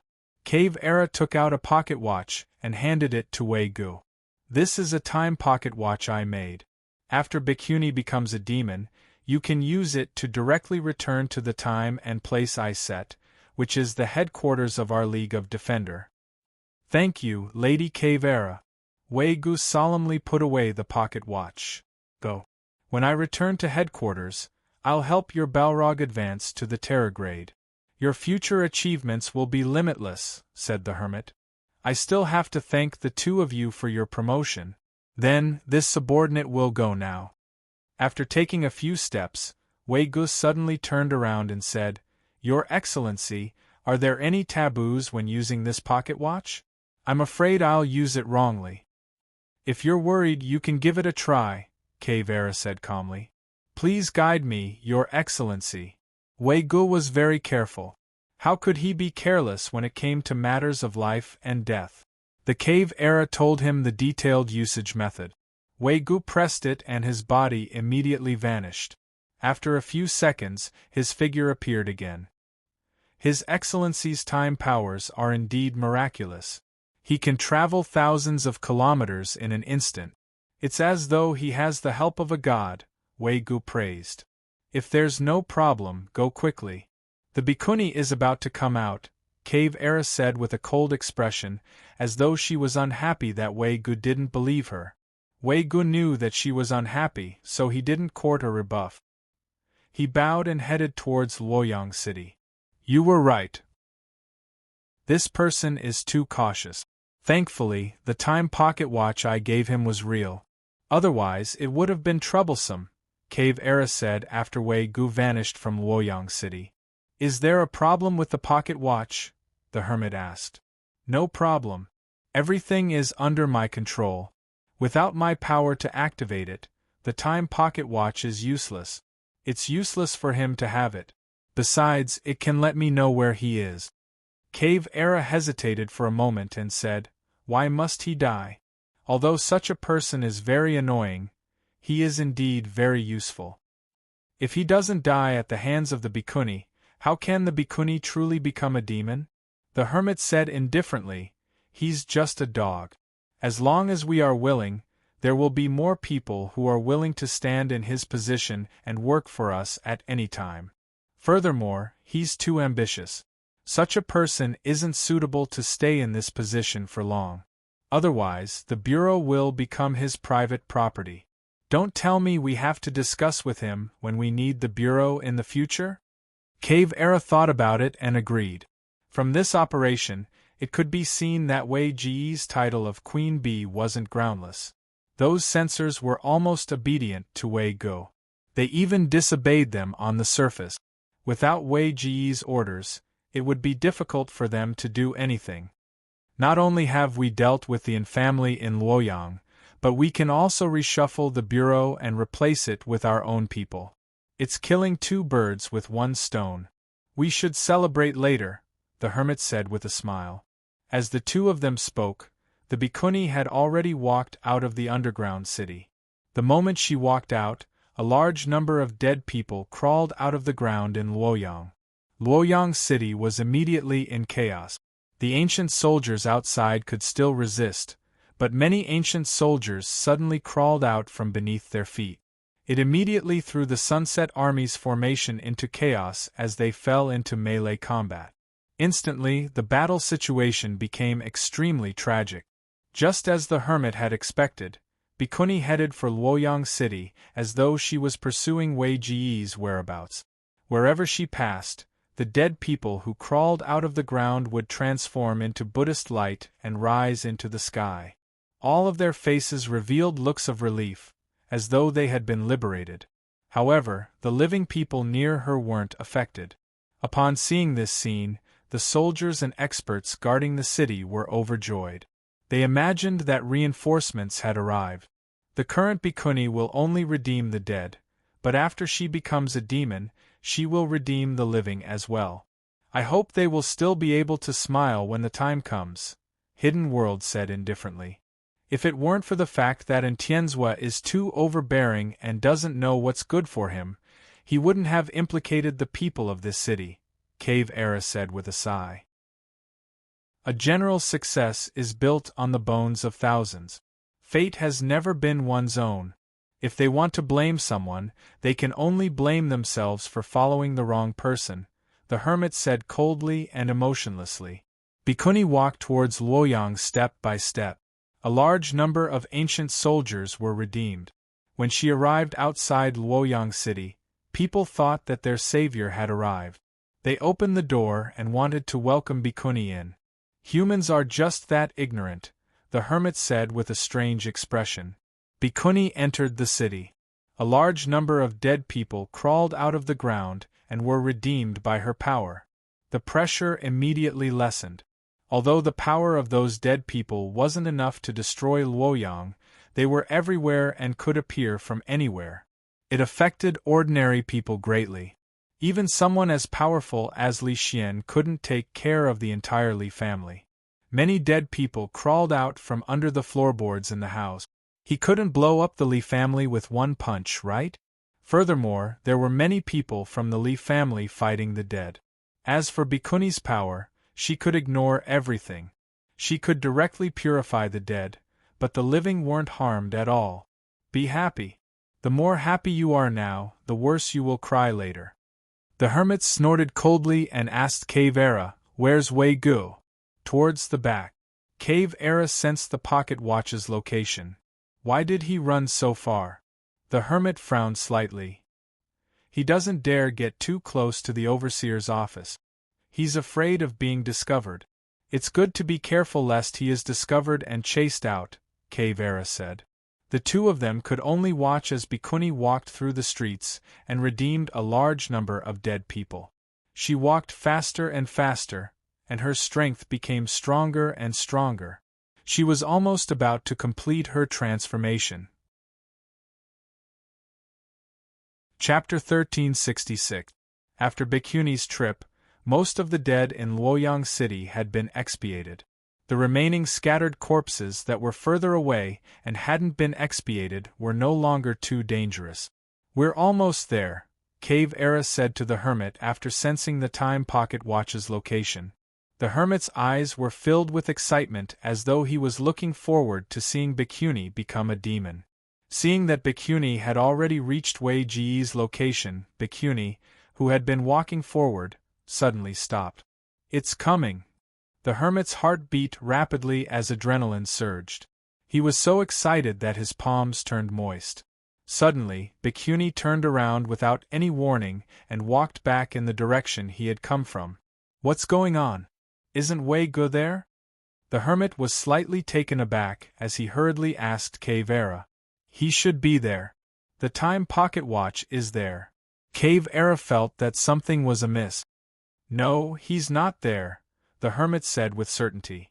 He kept looking around, but he didn't discover anything. As for Bikuni, he was getting faster and faster. He had already rushed out of Luoyang and was heading straight for them. "Wei Gu, come out. I know you're here," the hermit shouted with a frown. "Since you know where I am, come over yourself." Wei Ji's voice sounded from behind them. The hermit's body was like a phantom as he shot out a cold beam. The cold beam shattered the forest, but he didn't see Wei Gu. "Lord Hermit, this is your fault. You actually treated your own people like this. From the looks of it, I should give you the title of Queen Bee." Wei Ji's voice sounded from another place. This time, Cave Era used time acceleration to arrive there, but she still didn't see anyone. The hermit and Cave Era looked at each other and saw the surprise in each other's eyes. It was impossible for Wei Gu to have such an ability. His contracted guardian, Balrog, was a fire elemental power. Its explosive strength was very strong, but it shouldn't be good at speed. "Balrog, come out," the hermit shouted coldly. Balrog was a guardian of the League of Defender. He was a member of the League of Defender. Even if Wei Gu wanted to betray them, Balrog would still accept orders. Without Balrog, Wei Gu was nothing. "Are you looking for it?" Wei Ji's voice sounded again. However, this time, he walked out from behind a boulder. He stretched out a hand, his fingers pointing towards the sky. In the center of his palm, there was a mysterious flame dancing. The appearance of the flame actually seemed to be that of an enchanting woman dancing, dangerous and mysterious. Terragrade? Hermit and Cave Era's expressions changed when they saw the flames. Wei Gu had already advanced Balrog to the Terragrade. This was originally impossible. Balrog's flaw had yet to be resolved. "Flame Demon, what are you doing? Terminate the contract with Virgo immediately." Cave Era still wanted to order Balrog, but Balrog didn't react at all. It continued twisting in Wei Ji's palm like a dance. "There's no need to shout. Why do you think I chose a mythical Balrog? It's not because she'll be strong in the future, but because that's the only way I'll have a chance to control her. I like to be able to control everything," Wei Gu said calmly. "Unfortunately, you have done something dangerous that you can't control." As the hermit spoke, a folding fan appeared in his hand. With a flick of the folding fan, a fan-shaped beam shot at Wei Gu. Wei Ji's fingers retracted as the flames in his palm shattered, transforming into a purple flame that enveloped his body. At that moment, the beam had already arrived in front of him. Beams of light shot into the purple flames, blasting open huge holes in the human figure inside. However, he didn't hear Wei Ji's tragic cries. Soon, the purple flames returned to human form.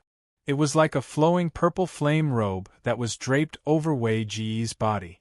The first impression that flames give off is heat and explosion, but that's not all of it. Flames also have a gentle side. As Wei Gu spoke, Cave Era had already used time acceleration to appear in front of him. She used her hands and feet and repeatedly struck Wei Gu with her Terragrade strength. Wei Ji's body swayed like fireworks as he dodged Cave Era's extremely fast attacks. As for the attacks that couldn't be dodged, they struck Wei Ji's body, causing the flames to sway before quickly returning to their original state. Wei Gu seemed to be dancing a gorgeous tango in the flames. The combined attacks of the hermit and Cave Era failed to injure him at all. The flames were like nothingness and didn't have any strength. Any force that struck him could only cause the flames to circulate, unable to injure his body. I only take the nothingness of fire, not its explosion. I do the opposite of the world. Even you can't injure me, who has transformed into nothingness, Wei Gu said calmly. Why did you betray us? The hermit knew that he had to finish off Wei Gu before Bikuni arrived. Otherwise, once Bikuni arrived and approached Wei Gu, he would become a demon. When that happened, even they wouldn't be able to escape death. The time pocket watch you gave me can't save my life, Wei Gu said. If you betray us because of this, we can have a good talk. Now that you have the capital to talk to us, you can naturally receive the treatment you deserve. The Alliance will still need talents like you in the future, said the hermit. I'm only telling you that I know about this, but that's not what I care about. Wei Gu directly rejected the hermit. Then why? Cave Era couldn't help but ask. She originally imagined that Wei Gu had betrayed her because he knew of her plan. Wei Gu looked up at the starry sky and said, because from the beginning, I'm just a devil who wants to destroy devils. Haha, you're just too funny. Haven't you had enough human blood on your hands? Are you telling me that you're actually a good person? The hermit laughed. Wei Gu said indifferently, I've never been a good person. I'm just a devil who likes to play games with devils. Now, it's time to end this game. You're right. It's time to end this game. The hermit took a step forward, and the surrounding mountains, forests, and rivers suddenly lit up. The natural substances of the mountains, rivers, wind, and fire formed an array formation similar to the 8 trigrams. Do you think I'll come to Luoyang without any preparations? I originally left a backup plan to deal with Tianzhua and Zhouwen, but now you have to bear it. Everything in the world is in my myriad 8 trigrams array.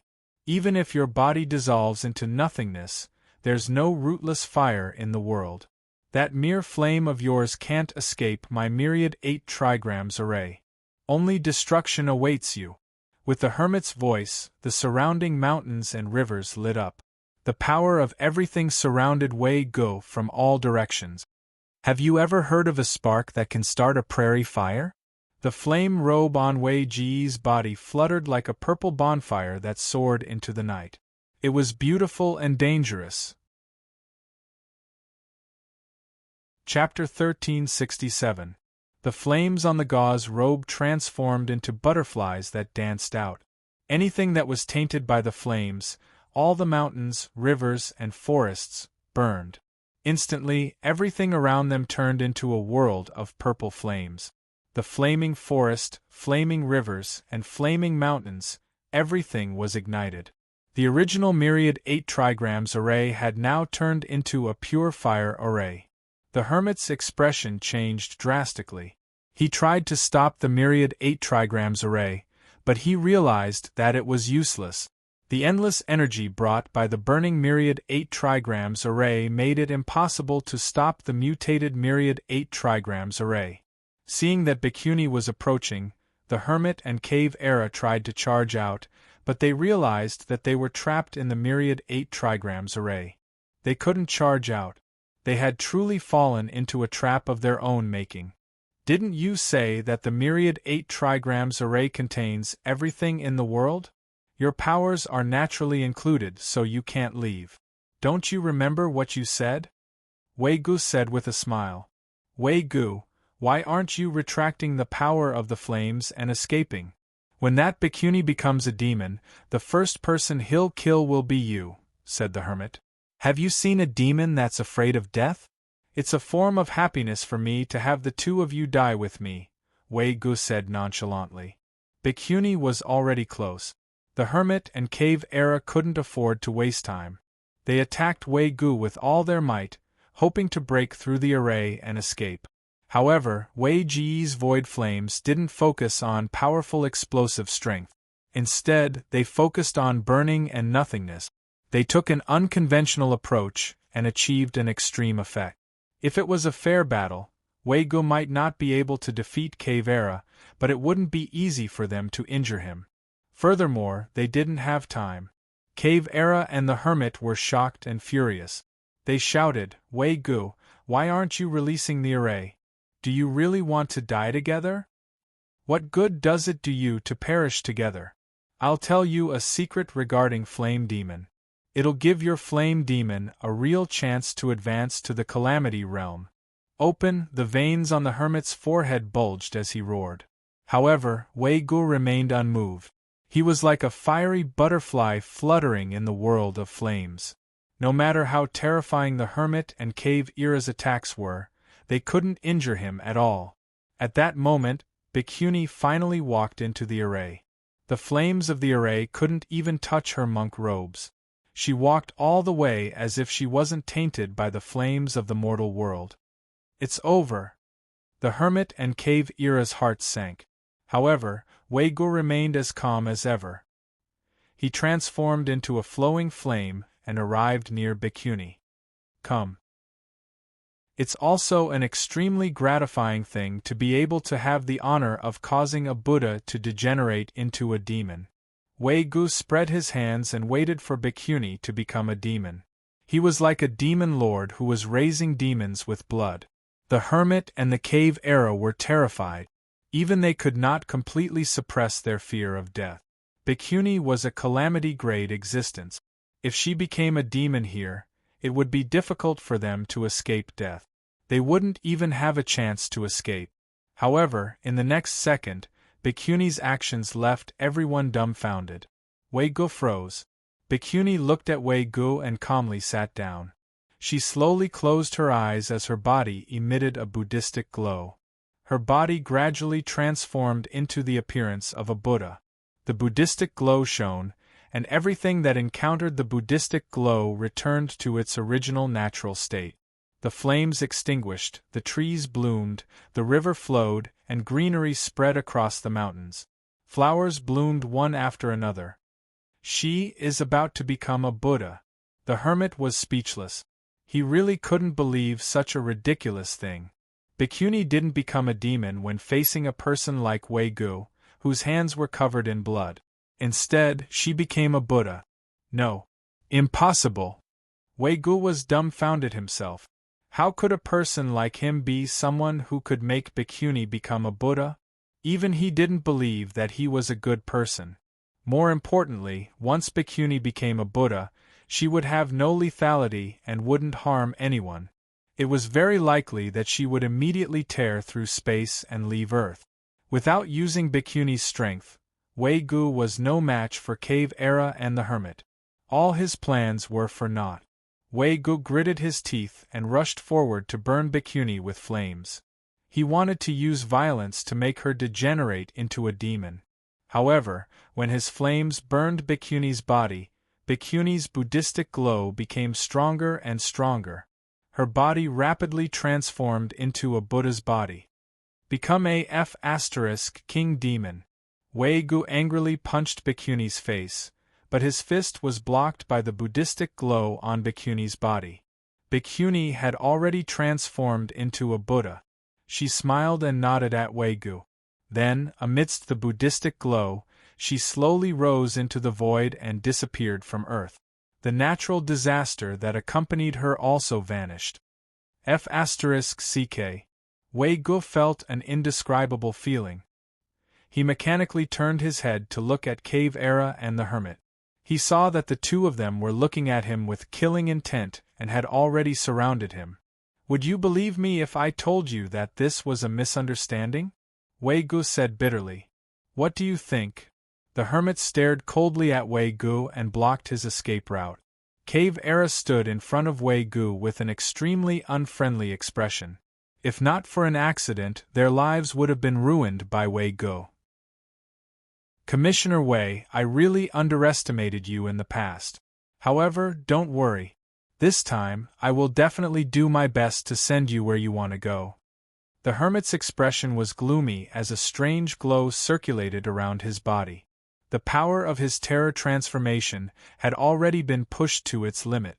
Wei Gu lamented inwardly. The heavens really want me dead. To think I wanted to win against the heavens by half a piece. In the end, I lost before I even reached the chessboard. There's no need to trouble the two of you to go where he wants to go. A figure appeared beside Wei Gu. Zhou Wen. The hermit and Cave Era's expressions changed. You came at the right time. I thought you wouldn't be able to make it in time. Wei Gu finally heaved a sigh of relief when he saw Zhou Wen. As Wei Gu had received the news too late and couldn't contact Zhou Wen, he had no choice but to think of a way to take the risk to send a message to Enxing. It was unknown if Enxing believed him as the Wasp Queen. Whether he could contact Zhou Wen was also a problem. He originally didn't hold much hope, but he never expected Zhou Wen to really rush back. I've been back for quite a while. I saw how engrossed you were in your performance and couldn't bear to disturb you, so I watched for a while, Zhou Wen answered. Wei Gu looked at Zhou Wen in a daze. Now, he had the urge to get the female Buddha to take Zhou Wen away. One for each of us. You choose first. Zhou Wen gripped the bamboo blade tightly and looked at Cave Era and the hermit. I'm not a particular person, nor am I a gentleman. Leave beating up women to me, Wei Gu said to Cave Era. All right, this is mine. Zhou Wen walked towards Cave Era. Chapter 1368. Let's go, the hermit said as he turned into a beam of light to escape. Did I say you could leave? Zhou Wen didn't chase after him, as he said coldly. Before Zhou Wen could finish his sentence, the hermit stopped. The hermit floated in midair with a look of horror. His left arm had been severed at the shoulder, and blood spewed out from the severed arm. When the severed arm fell from the sky, it was like tofu that had landed on invisible blades. When it landed on the ground, it had already turned into a pile of fragments.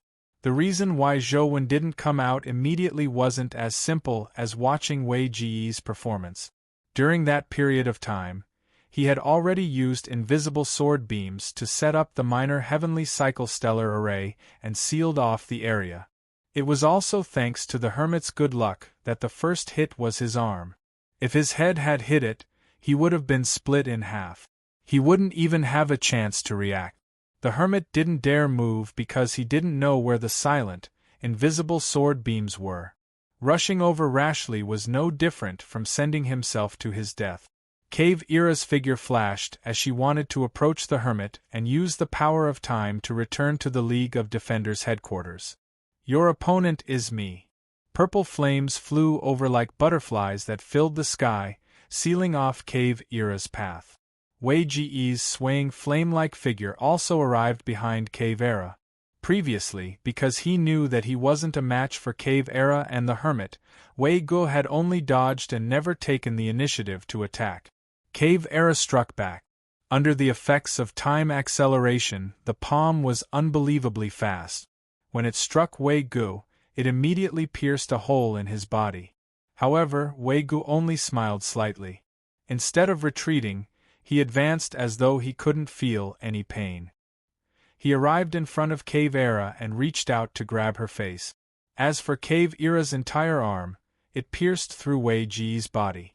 Cave Era was alarmed instead of being happy. She quickly retreated, causing Wei Ji's extended palm to miss. Wei Ji's body was like a real flame. After Cave Era's arm retracted, his body automatically recovered. The flames flickered as though Wei Gu had really transformed into flames. Wherever a fire butterfly appeared, he could instantly arrive like a ghost. Unfortunately, the cave world's time powers couldn't be underestimated.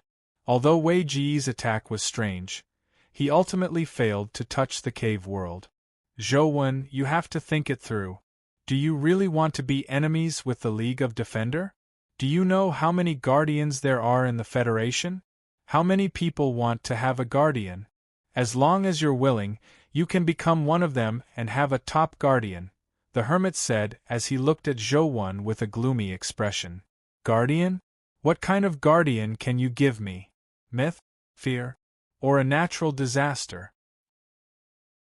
Zhou didn't move, but the invisible sword qi that formed the minor heavenly cycle-stellar sword array around him had already been activated. It tore through the air and attacked Hermit. The moment the invisible sword beam moved, the air flow and the sound of air being torn apart gave Hermit a way to determine the situation. As he dodged and blocked the invisible sword beam, he said, "An expert like you naturally has to contract a top Terra-grade guardian. It won't be difficult for you to advance to the Calamity grade in the future." Zhou said indifferently, "I haven't even agreed to a contract with a Calamity grade guardian. Do you think I want your Terra-grade guardian?" Hermit suddenly transformed into a stream of light and flew away. Instantly, he passed through the layers of invisible sword blades and arrived hundreds of meters away. Zhou, you're still too young. You don't know that the unknown is terrifying. You shouldn't have let those invisible sword beams circulate and let me know where they are. The next time we meet, it will be your death, the hermit said as he sped up. Just as Hermit finished speaking, he let out a tragic cry. His face seemed to have collided with an invisible blade as half of his facial skin was sliced off. As he couldn't dodge in time, a piece of his shoulder was sliced off. Blood gushed out like a fountain. "Continue," Zhou said to Hermit. Hermit's expression was livid. Before Zhou could take action, he was already seriously injured and his combat strength had been reduced by more than half. "Zhou, don't force me to risk my life." Seeing that Wei Gu was holding back Cave World and that he was unable to support him, Hermit knew that he was in a dire situation. "I've never seen anyone risk their lives. I want to see it," Zhou said unhurriedly. With the minor heavenly cycle-stellar sword array trapping Hermit, he couldn't escape. Zhou now wanted to know how strong the 4 heavenly kings of the League of Defender were. "All right." Hermit's eyes turned ferocious as the guardian armor on his body emitted a demonic glow. Behind the armor, arms formed from armor grew out. In the blink of an eye, a wheel formed from more than 1,000 arms appeared behind Hermit. The palm of the arm was clenched. When the palm opened, one could see eyes growing in the palm. It looked extremely demonic and terrifying. "Why does this fellow's guardian armor look a little like the one in myths and legends?" Zhou looked at the guardian armor with a thoughtful expression. As for Cave World, who was fighting by the side, she was pleasantly surprised when she saw the changes in Hermit's armor. Hermit has actually reached such a stage without a sound. The Guardian has completely transformed into a terror form. He's just one step away from advancing to the Calamity realm. Such a hermit gave Cave World a glimmer of hope. If Hermit could defeat Zhou, their plan today wouldn't be considered a complete failure. As Zhou was pondering over it, the strange light emitted from Hermit's body and condensed into 1,000-armed and 1,000-eyed bodhisattva projection. The projection was hundreds of meters tall, and the light illuminated 50 kilometers. Even the distant Luoyang city could clearly see the terrifying projection. "What's that?" "The legendary 1,000-armed and 1,000-eyed bodhisattva." "Wouldn't that be, then, who's fighting?" Everyone discussed. The terrifying might emitted by the 1,000-armed and 1,000-eyed bodhisattva projection made their hearts tremble. "Should we support young Master One?" And Xing couldn't help but feel worried when he saw that Hermit could unleash such terrifying power. "There's no need," Leng Zongjing said indifferently as he continued sitting in the city. As Hermit muttered incantations, the thousand-armed and thousand-eyed bodhisattva's mouth emitted faint sutras. Its palms held up the sky as its eyes emitted divine light.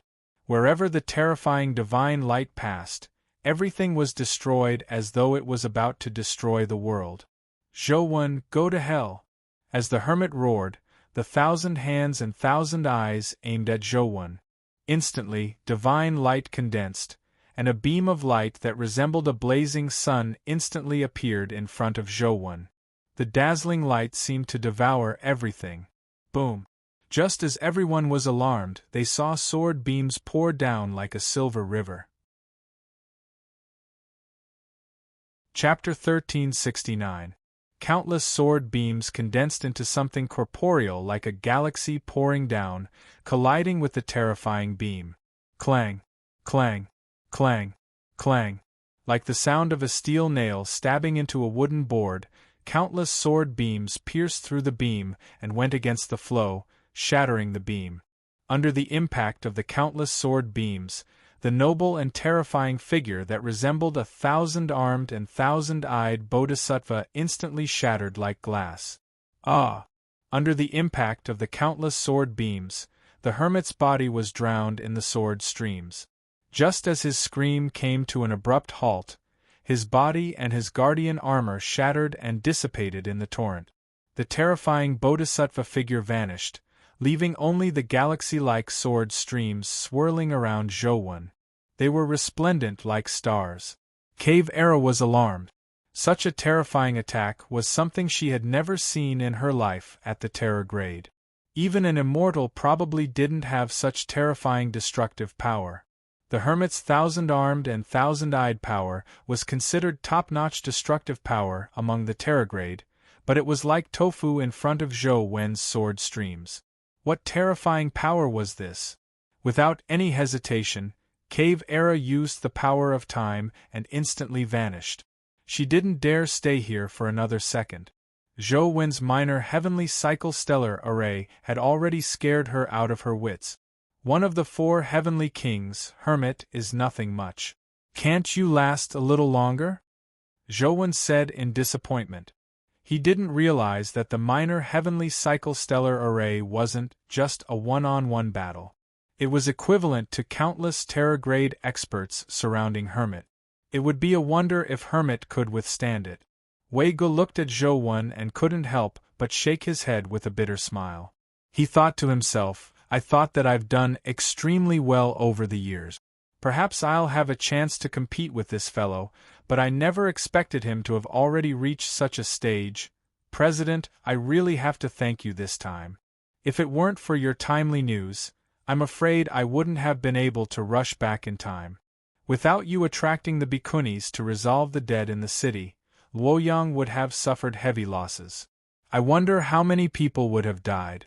Zhou still used the way he addressed Wei Gu in school and didn't address him by his current position. There's no need to thank me. I'm just doing what I want to do to satisfy my selfish desires. Saving people is just in passing.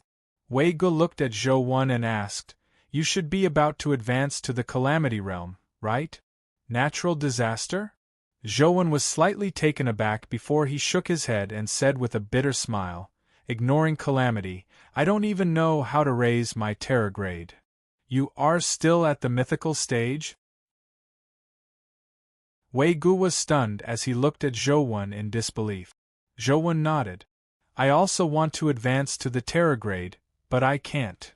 Wei Gu looked at Zhou with a strange expression. After a while, he sighed and said, You advanced to the mythical stage as a human? Zhou nodded again and said, Yes, this path is too difficult. I'm just figuring it out. Continue walking. I'm starting to look forward to the day you advance to the Terror Grade. With that said, Wei Gu turned around and left. Where are you going? Why don't you stay in Luoyang? Zhou invited. Wei Gu had helped Luoyang survive the calamity this time and completely severed ties with the League of Defender. It was too dangerous for him to return now. The League of Defender would probably not let him off. Wei Gu looked at the sky and said indifferently, "Devils can survive anywhere. It doesn't matter even if it's hell. Besides, I don't like sunlight. The sunlight here is too blinding." "The sunlight is blinding." Zhou looked up at the sky. It seemed to be night and it was still cloudy. There wasn't even a moon. Zhou still wanted to say something, but Wei Gu had already disappeared. Only the sparks from the flame robe had yet to completely dissipate, like fireflies. Zhou shook his head. He realized a very serious problem. None of the students who came out of Sunset College in his generation seemed to be sociable. Apart from Mingxiu and Feng Qiuyan, who were relatively close, most of them were far apart from each other. None of them worked together. Luoyang's calamity finally passed safely, and Zhou returned to Overseer's office. Tian also followed Zhou to Overseer's office. Zhou had no choice but to get Xing to take good care of her, but he couldn't let anyone touch her. However, Xing didn't take special care of Tian. He treated her like an ordinary guest. He didn't even prepare the dessert that Zhou had asked him to prepare for her. When Zhou asked Xing in puzzlement why he did this, Xing only told him that adding too much sugar won't make it sweet. Zhou thought about it for a while before he felt that Xing's words were really interesting. Why didn't I see Ice Maiden and Yulian? Zhou was somewhat puzzled as to why he hadn't seen them. However, there were too many things to do back then, so he didn't have the time to ask. They helped suppress Chess Mountain previously, but they have disappeared recently. They most likely entered Chess Mountain, Xing said. They still entered? Zhou wasn't surprised. Ice Maiden wanted the demon god bloodline map, while Yu Lian wanted to enter to obtain Earth's strongest companion beast. It would be strange if they could keep to themselves. However, with their strength, they wouldn't be able to stir up any trouble in Chess Mountain. Now, Zhou was afraid that the two of them would fall into the Thearcha's hands. Forget it. Let them be. Zhou couldn't be bothered too much now. Now, the most important thing for him was to advance to the Terragrade. He also had to master the infinite spatial circulation skill. Otherwise, it would be impossible to kill the Calamity Grade in the Venus dungeon. Slaughterer, oh Slaughterer, how are you going to advance? Zhou had killed quite a number of high-level creatures, but he couldn't trigger Slaughterer growth. This made Zhou suspect that it probably wasn't as simple as pure slaughter for Slaughterer to advance to the Terragrade. Since slaughtering doesn't work, I might as well change my train of thought. Zhou felt that he had to find another way out. Tiantian's problem also gave Zhou a headache. With such a time bomb by his side, no one knew when it would explode. It would be very troublesome when the time came. Should I give it a try and eat that lemon candy? Zhou had long been tempted. It was just too difficult for him to advance. If that lemon candy could really allow him to advance, all the difficulties would be resolved. However, after some thought, Zhou gave up on the idea. Firstly, Tian had always been by his side. If he took out the lemon candy, it was hard to guarantee that Tian wouldn't discover it immediately. He wouldn't even have the chance to eat it. Secondly, Zhou had a nagging feeling that if he couldn't truly understand Slaughterer, it would ultimately be a latent danger even if he advanced to the Terragrade. Young Master Wen, Chancellor Ling invites you over, Xing knocked on the door and said from outside. Why is Chancellor Ling looking for me? Zhou opened the door and asked in surprise. I don't know either.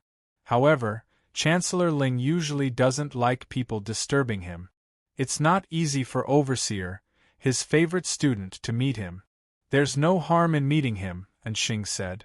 Zhou felt that Xing was right, so he followed the address Xing gave him and went to Leng Zongjing's residence. Chapter 1370. Although Leng Zongjing had a residence on campus, the place Zhou went to wasn't on campus. Instead, he went to an inconspicuous yard in the old district of Luoyang City. The small yard was very ordinary. As the surroundings were very humid, moss grew at the base of the walls. There were also many plants that looked like creepers on the walls. The house inside was also a common red brick structure. Although it was very clean, it couldn't hide the traces of time. Some of the bricks on the walls were already showing signs of weathering. Chancellor Ling, it's me, Zhouwen. Are you home? Zhouwen knocked on the door. Come in. Ling Zongjing's voice sounded from inside the house. When Zhouwen pushed the door open and entered, Ling Zongjing was carrying a pot of cactus out of the house. Chancellor Ling, is this your home? Zhouwen looked around the house and saw that the decorations inside were very outdated, but they weren't considered old. They gave off a mediocre and dilapidated feeling. This was very different from the feeling Ling Zongjing gave Zhouwen. Ling Zongjing was a person who looked and behaved like a noble. Furthermore, his life soul was a demonic organ throne that looked very grand. Therefore, it made people feel that Ling Zongjing was a person who paid attention to the quality of life and details. He shouldn't live in such a mediocre home. In this yard, Zhouwen couldn't see anything special. No matter how he looked at it, they were all household items. There were even many stalls. I lived here when I was young. This is my grandfather's old mansion. Ling Zongjing placed the cactus to the side and patted the dust off his hands before continuing. In the past, I didn't like this place very much. I always felt that I had to stand out and live in a beautiful house. I had to live like a person. However, I don't know when, but I suddenly felt that living here was more comfortable, so I moved back. You should be returning to your roots, right? Zhouwen asked. Ling Zongjing glanced at Zhouwen and curled his lips. What do you mean by returning to one's roots? To put it bluntly, I've eaten too much braised pork and want to eat some vegetables to relieve my boredom. I haven't reached that stage yet. There are a lot of good things that I haven't tasted yet. I'm not tired of them yet. With that said, Ling Zongjing sat down on a wooden stool in the yard and continued while basking in the sun. I've also thought about why I wanted to move back. In terms of comfort, this place definitely can't compare to any place I've lived before. In terms of convenience, this place isn't convenient either. Speaking of a quiet environment, this place couldn't compare to the villa I had bought before. He had to say that the neighbors here were good and friendly. Actually, that was not the case. There was no one here anymore. The old neighbors had already disappeared. Even if they're still around, I don't have a good impression of them. I don't like them from the bottom of my heart. Then why do you like living here? Zhouwen asked curiously. I've thought about this for a long time. In the end, I confirmed that the reason I like living here is because I'm afraid, Ling Zongjing said. Afraid? Zhouwen was even more puzzled. In terms of safety, this place was far inferior to the school. There were no defenses at all. It was just a dilapidated old city district. Any terror-grade creature could reduce this place to ruins with one hand. Yes, I'm afraid. Ling Zongjing said. Everyone is afraid of death, but the degree is different. Some people rank their fear of death first, while others rank their fear of death second. Therefore, when they encounter certain things, they will appear unafraid of death. But in fact, there's no one who isn't afraid of death. It's just that he has encountered something more terrifying than death, so death isn't that important. As Ling Zongjing spoke, he took out a lighter and cigarettes from his chest pocket. He skillfully flicked out a cigarette and placed it in his mouth. He lit the cigarette and took a sip. He closed his eyes as though he was enjoying it. Zhouwen looked at Ling Zongjing in a daze. This was too different from the impression Ling Zongjing usually gave him. If he didn't know that this was Ling Zongjing, he would have thought that he was a decadent middle-aged uncle who liked to gamble and drink. After a while, Ling Zongjing closed his eyes and continued while basking in the sun. Later on, I thought about it carefully. My fear of death should be ranked third. Before death, there are two other things. If I encounter those two things and have a choice, I would rather choose death. The reason why you are here is because you are afraid that those two things will happen? Zhouwen asked. To his surprise, Ling Zongjing shook his head and said, No, those two things have already happened. Zhou Wen looked at Leng Zongjing in a daze, unsure what he was trying to say. Leng Zongjing continued, "In the past, I was very afraid that I would become like my parents, but now I'm no different from them in essence. In the past, I was very afraid that grandfather would leave me. If that happened, I would be the only one left in this world, but that day still came. I live here because I'm afraid of being alone, but in fact, I've always been alone." Zhou Wen didn't know what to say. He occasionally had some thoughts about what Leng Zongjing had said, but he didn't think as clearly as Leng Zongjing.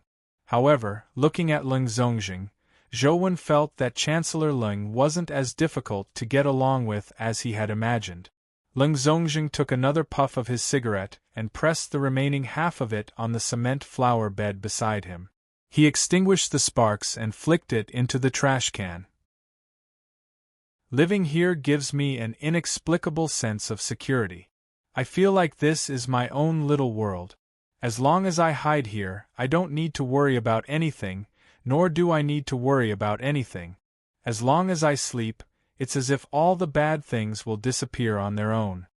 At this point, Leng Zongjing laughed self-deprecatingly. "But in fact, nothing can be resolved. It's just deceiving myself."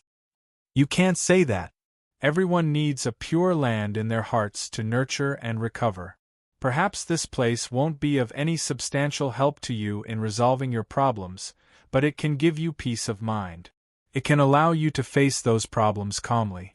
"This is very important," Zhou Wen said with a serious expression. "You're right." As Leng Zongjing spoke, he suddenly stretched out his palm and pressed it against the wall beside him.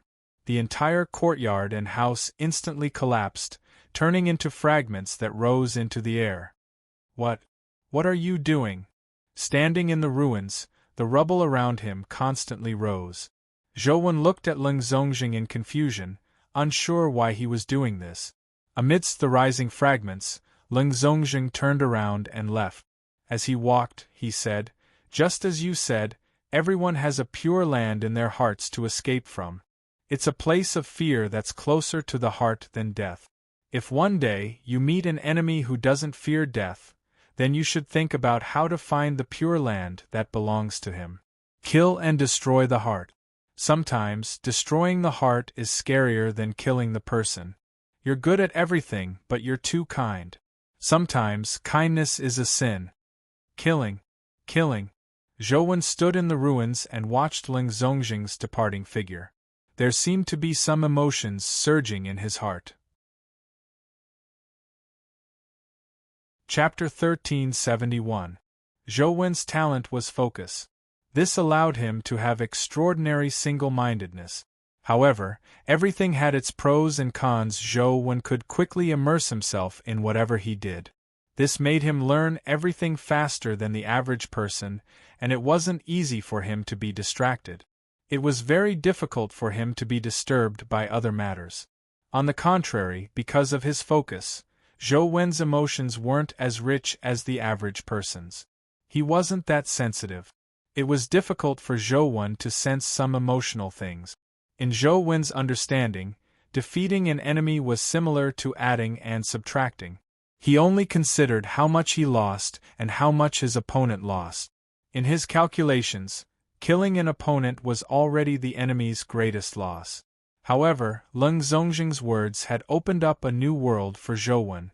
It turned out that killing an opponent wasn't the opponent's greatest loss.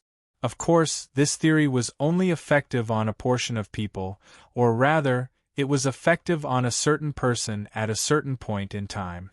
It wasn't an eternal condition. Killing someone's heart? Many thoughts flashed through Zhou Wen's mind.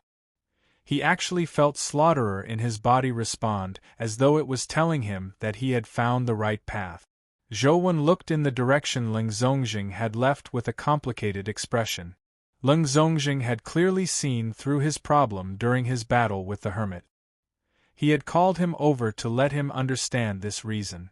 Although it was to enlighten him, what Leng Zongjing had said came from the bottom of his heart. Otherwise, he wouldn't have touched Zhou Wen so much. From the fact that he had destroyed the courtyard before he left, He knew that Leng Zongjing wasn't telling a story, but something that had really happened to him. It was precisely because of this that he had to destroy the courtyard. Since he had said it, this weakness would be known sooner or later, so he definitely couldn't leave it behind. With this in mind, Zhou couldn't help but bow in the direction Leng Zongjing had left in. The courtyard was Leng Zongjing's final familial bond. It had been destroyed because of Zhou, so he didn't know how to repay this favor. Now, all Zhou could do was advance to the Terrorgrade as soon as possible. How can I kill someone's heart? How can I know what's more important than life to the enemy? As Zhou walked back, he pondered over this question. The hermit is dead? Immortal asked as he looked down at Cave Era in the League of Defender. I'm incompetent. Please punish me, said Cave Era with her head lowered. Your Excellency, this matter can't be blamed on Cave Era and Hermit. Who would have thought that Wasp King Wei Go, whose hands are stained with blood and is almost despised by the entire Federation, is actually a man who can make Bikuni become Buddha? Blood Shaman said. That's because the hermit doesn't know how to use people, Yusuji now said. Blood Shaman frowned slightly. He wanted to say something, but Cave Era spoke first. I was indeed negligent in this battle. A defeat is a defeat. There's no excuse. I'll take responsibility. Xian just sat there, not moving from start to finish, like a lifeless statue of a god. After everyone quietened down, Xian slowly said, How is the reconstruction of Tong Tian Tower going? Yusuji now answered, As there are too many resources needed, and some of the resources that were previously expended don't have any extra backups, the progress is very slow now. Many of the materials can only wait. It's estimated that it will take about 4 months to recover to its previous progress. If we only build the Sky Ascension platform, how long will it take? Xian asked again. As we were planning to build the Sky Ascension platform at the end, the materials for the Sky Ascension platform are still in the warehouse. They haven't been damaged. If we start building it now, we can build the Sky Ascension platform in about 2 months. However, without the main body of the Sky Ascension platform, there's no way to contact the dimension.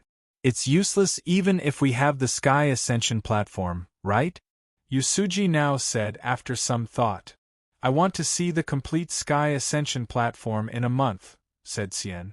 Yusuji now immediately felt a little stumped, but Xian's words were probably not something she could refute. Therefore, she said, if that's the case, I need the Alliance's full support. Cave Era, Blood Shaman, from now on, help now build the Sky Ascension platform with all your might. All the resources in the Alliance will be provided to now first, said Xian. Yes, Your Excellency. Cave Era and Blood Shaman answered at the same time. Your Excellency, do you want to use the Sky Ascension platform to contact the dimension and think of a way to deal with Zhou and the infamily? Blood Shaman asked. Xian said indifferently, in this era all the heroes are rising. The 6 families are definitely not weak. The Federation has the Hui family internally, and the Holy Spirit Association externally. Human Emperor, the Bandit King, and Luoyang's and family are all threats to us. However, these aren't important. What's really important is the Venus Dimensional Zone. As long as we can become first and obtain a Venus companion beast, these threats will be nothing. Your Excellency, do you mean to use the dimensional power to barge into the Venus Dimensional Zone again? Blood Shaman immediately understood. Xian's attention had never been focused on Zhou or Luoyang's and family. He was looking at the long term. Since we want to succeed, we have to pay the price. Be it on Earth or in the dimension, it's the same logic, Xian said indifferently. In a month, we have to build the Sky Ascension platform. Yes, Your Excellency, Yusuji now and company replied. Zhou, what are you doing sitting there? Tian was feeling terrible. She hadn't eaten sweets in days. In the past, Zhou would often get people to buy some sweets to eat. She could bargain for the remaining sweets to enjoy. However, Zhouwen had been sitting there in a daze for the past few days.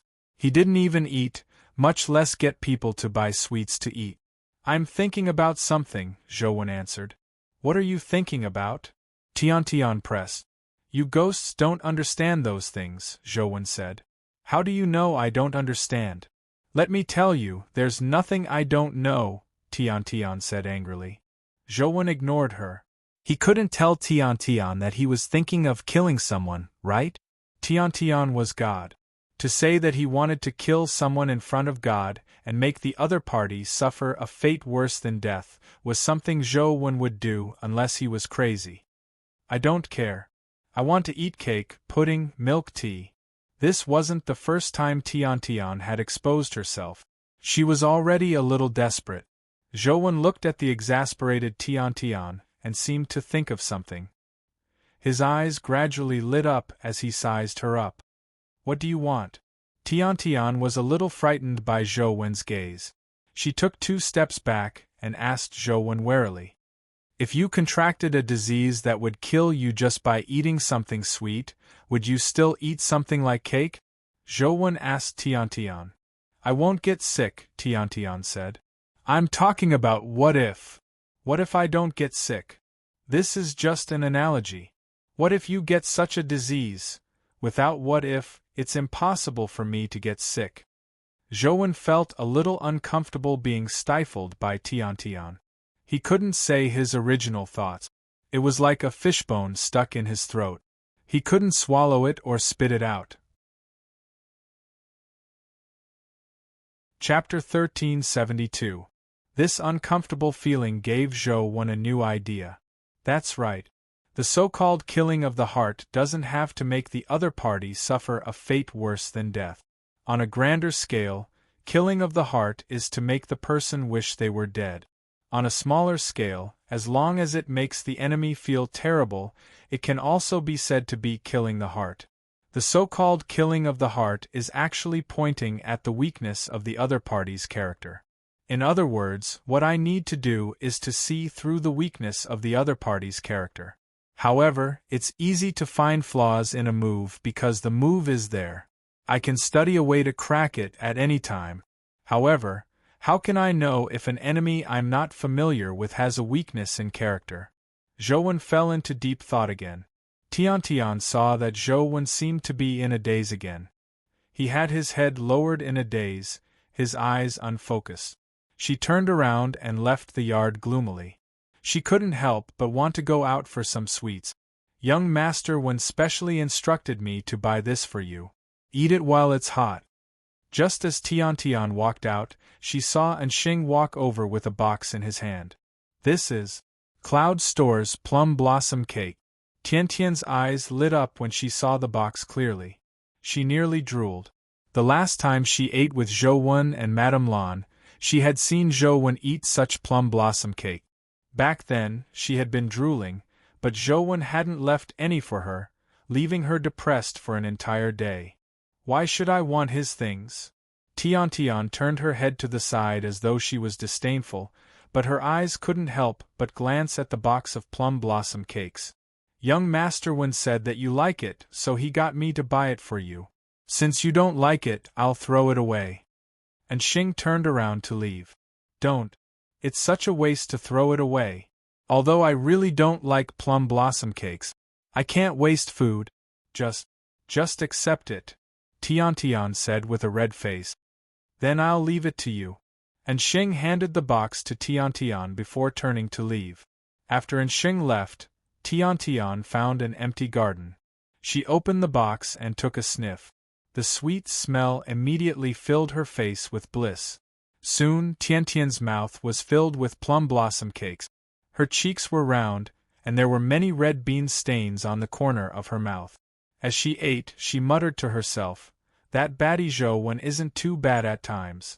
He's not hopeless. How fragrant." Zhouwen was still pondering over the problem. He wasn't in the mood to instruct Anxing to prepare it. However, Anxing had the opportunity to prepare the plum blossom cakes for Tian. If it's someone I'm familiar with, I'll know their personality, and I might even be able to discover their weaknesses. That's not right. No matter how close someone is, they'll have their own secrets. Most people won't show their weakest side to others, let alone strangers. Zhou thought hard. Since it's impossible to learn the other party's human weakness from their words, I can only rely on observation. But what kind of observation can point straight to the heart? Zhou felt that it was impossible to figure it out just by thinking about it. He had to observe it with his own eyes to make any discoveries. Who are you going to observe? Zhou thought for a moment. Although Tian followed him all day and could be observed at any time, Tian was like a blank sheet of paper. Everything was written on her face. He didn't need to observe to know what she was thinking. And it didn't seem good to observe the weaknesses of people close to them. I have to find an enemy, Zhou muttered to himself before listing the list in his mind. The first to bear the brunt was naturally the League of Defender. Zhou felt that it was time for him to make a trip to the League of Defender. Others were afraid of the many Terragrade guardians of the League of Defender, but Zhou wasn't afraid at all. With the minor heavenly cycle stellar array, Zhou wasn't afraid of being besieged. As long as he was given enough time in advance to set up the minor heavenly cycle star array, it would be useless no matter how many Terragrade guardians there were unless someone could crack the minor heavenly cycle star array. Of course, it would be different if a calamity grade appeared. Fortunately, the League of Defender did not have a calamity grade now. It seemed like the dimension couldn't create calamity grade guardians. The guardians that were teleported to Earth were at the terror grade at most. Since they can come to Luoyang, why can't I go to the League of Defender? Even if I can't defeat the League of Defender, it's good to see how strong they are. Zhou didn't plan on killing anyone this time. Firstly, killing wasn't beneficial to him. It couldn't advance Slaughterer. The key was to figure out how to find the weaknesses of human nature. Secondly, with Tian by his side, if he really started a massacre, Tian might not be able to take it any further, and Heaven, who represented the kindness and integrity, destroyed him. Zhou wouldn't even have time to cry. Zhou told Enxing about his wish to go to the League of Defender. He originally imagined that Enxing would persuade him not to take the risk. To his surprise, Enxing's eyes lit up as he said, "You should have done this a long time ago. Young Master One, I've long wanted to say that you are good in everything, but you're too kind. A tooth for a tooth, blood for blood.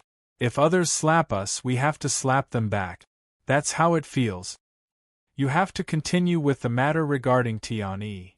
Zhou thought for a moment and said, "I want to sell Tian-Yi to the League of Defender.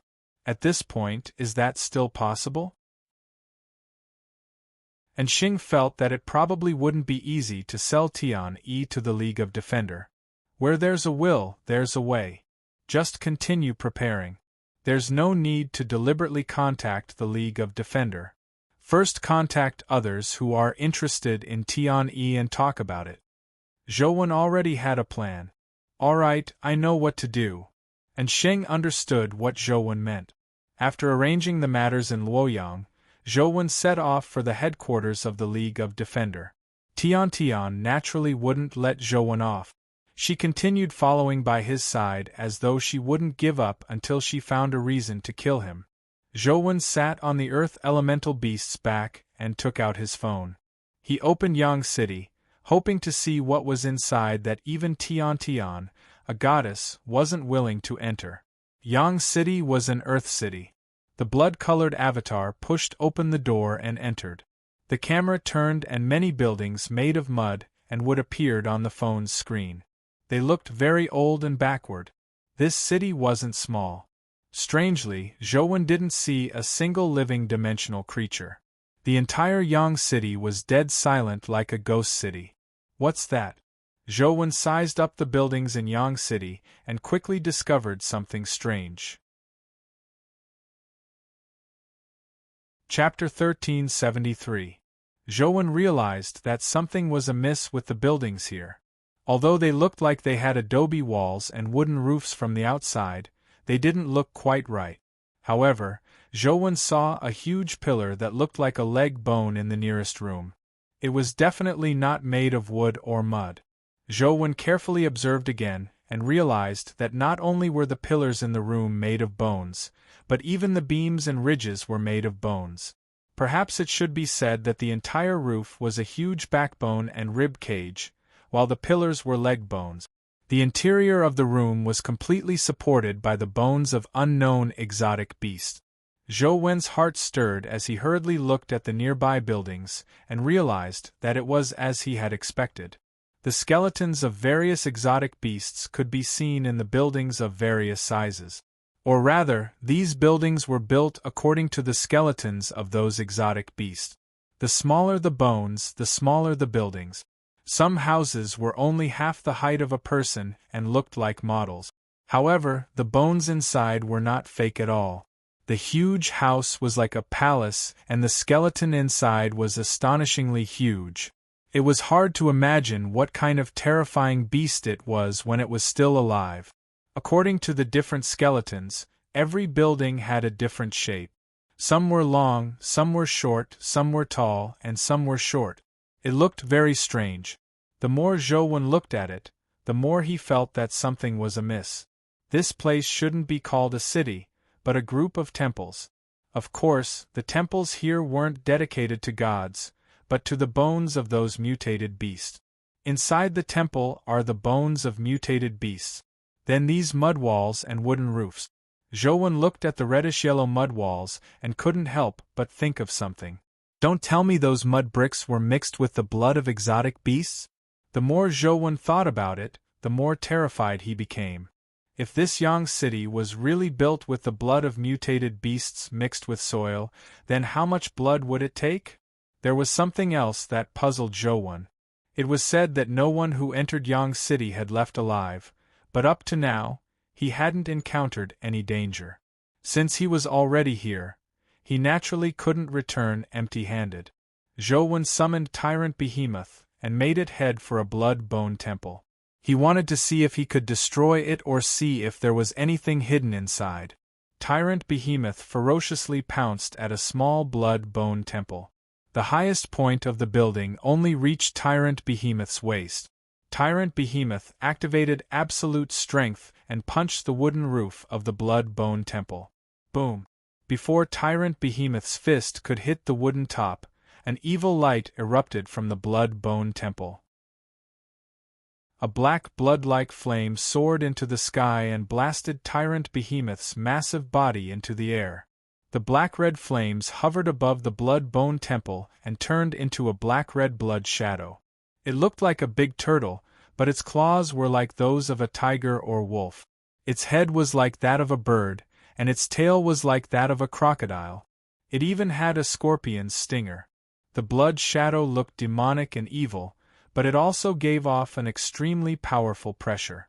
Tyrant Behemoth's body was in midair when the blood shadow leaped up as though it had vanished. When it appeared again, it had already grabbed Tyrant Behemoth's body and torn it into two. Terrorgrade. Zhou was alarmed. The blood-bone temple he got Tyrant Behemoth to attack was already an inconspicuous one. He never expected it to have a terrorgrade existence hidden inside. If this wasn't a coincidence, with so many blood-bone temples in Yang City, even if only half of them were at the terrorgrade, it would be shocking enough. After the blood shadow killed Tyrant Behemoth, it turned its gaze to the blood-colored avatar. Zhou didn't wait for it to attack again as he summoned Banana Fairy. Banana Fairy sat on a banana leaf that resembled a boat. Her clothes fluttered without any wind, making her look like a fairy that had descended to the mortal world. The blood shadow went berserk again as it transformed into a sanguine beam that swept towards Zhou. Banana Fairy's red lips parted slightly as she spat out a mouthful of Grand Een wind. The blood shadow moved against the wind as its speed slowed down. Furthermore, frost formed on its body. Finally, its entire body was wrapped in ice as it was sent flying. Bam! The frozen blood shadow slammed into the wall of another blood-bone temple, but it failed to break through the mud wall. Instead, it caused the blood-bone temple to glow brightly as a blood shadow rushed out. This time, the blood shadow that rushed out looked like a huge snake, but its body was as huge as a dragon's. However, it didn't have claws. Instead, it had a single horn on its head. The moment the blood shadow-like snake appeared, it revealed a ferocious glint. It opened its mouth and spewed out a river that resembled blood. Like a flash flood, it surged towards Zhou and company. Another terrorgrade. Zhou was pleasantly surprised. Any creature that came out of the blood-bone temple looked like it was at the terrorgrade. With so many blood-bone temples here, there were at least 200 to 300 terrorgrade creatures. To Zhou, this was a holy land for grinding companion eggs and dimensional crystals. But speaking of which, it was unlikely that there weren't any calamity-grade creatures in such a terrifying place. If he encountered a calamity-grade creature, without the help of a lucky heavenly robe, Zhou means of resistance would be very limited. After the Crimson Shadow exotic beast slammed into the wall, the layer of ice around it shattered. Its body was not affected much, but its movements seemed a little stiff. It got up from the ground and shook the ice off its body. It opened its bird-like mouth and let out a strange scream. It formed a sound loop that quickly spread out. Banana Fairy was clearly a little angry.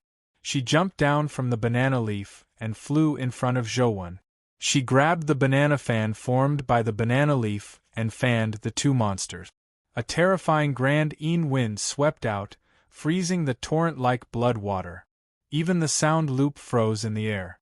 With Banana Fairy as the starting point, it instantly formed a large fan-shaped frozen area. The two blood shadow-like terrorgrade creatures were frozen into ice sculptures and blown away. Their bodies slammed into the wall of the blood-bone temple. This time, they failed to shatter the ice around them, but they failed to destroy the temple either. Boom, boom, boom. Touched by Banana Fairy's fan, the hundreds of blood-bone temples in the frozen area emitted terrifying black blood flames. Terrifying black-red blood shadows rushed out of the temples. Every black-red blood shadow emitted a terrifying aura. Without a doubt, they were definitely at the terrorgrade.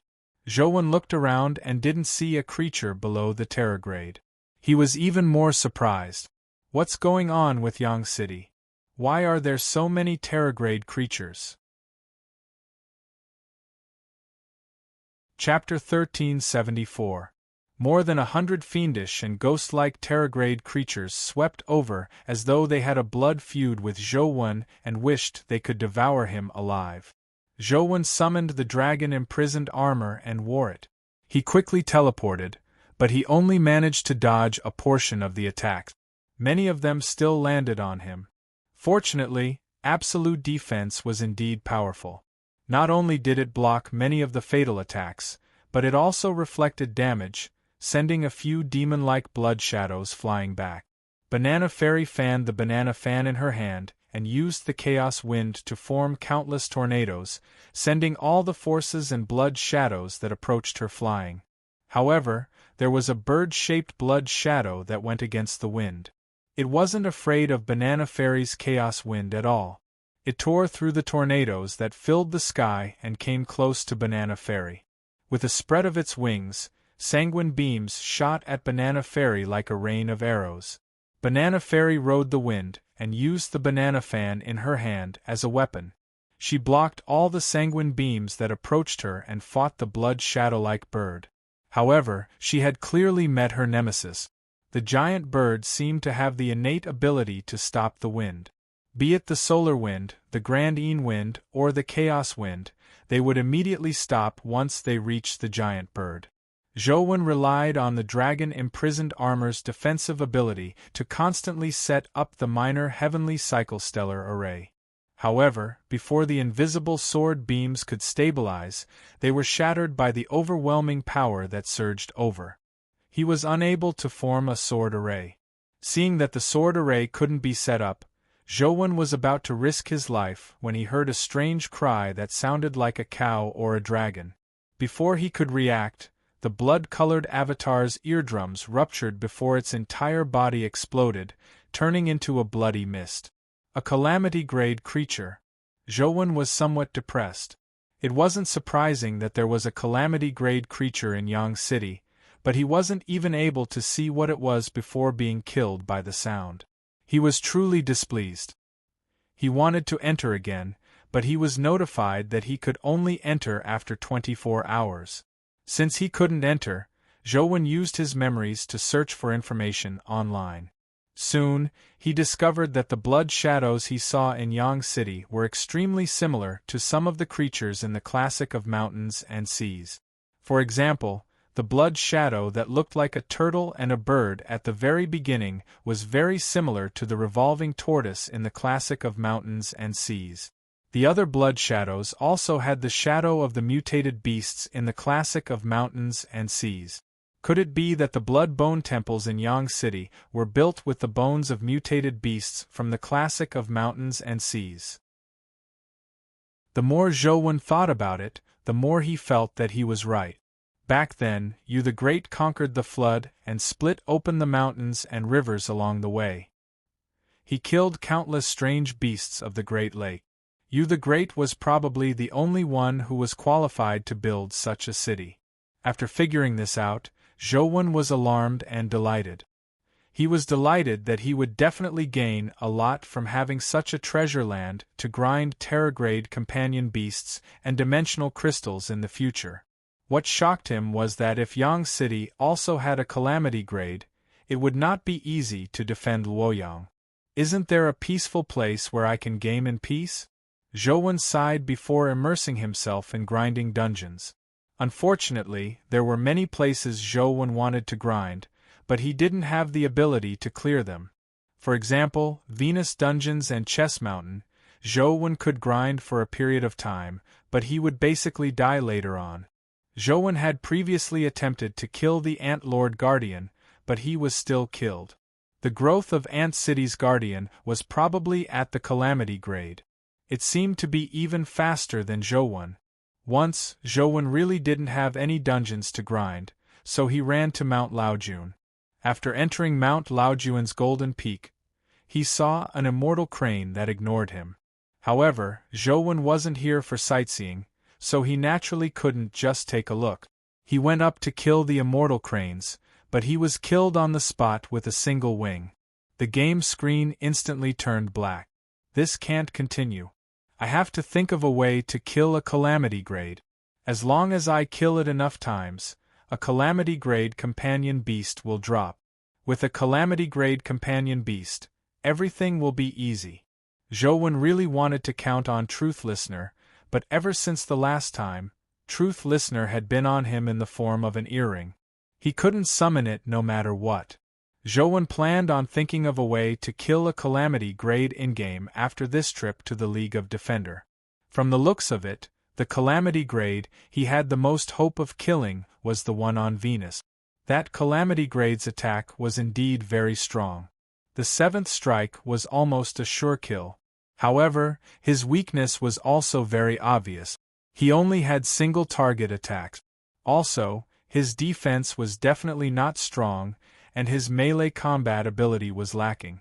Otherwise, he wouldn't have remained hidden. Up to now, no one had seen what he looked like. As long as he could deal with his bullets and then find him, killing him probably wouldn't be difficult.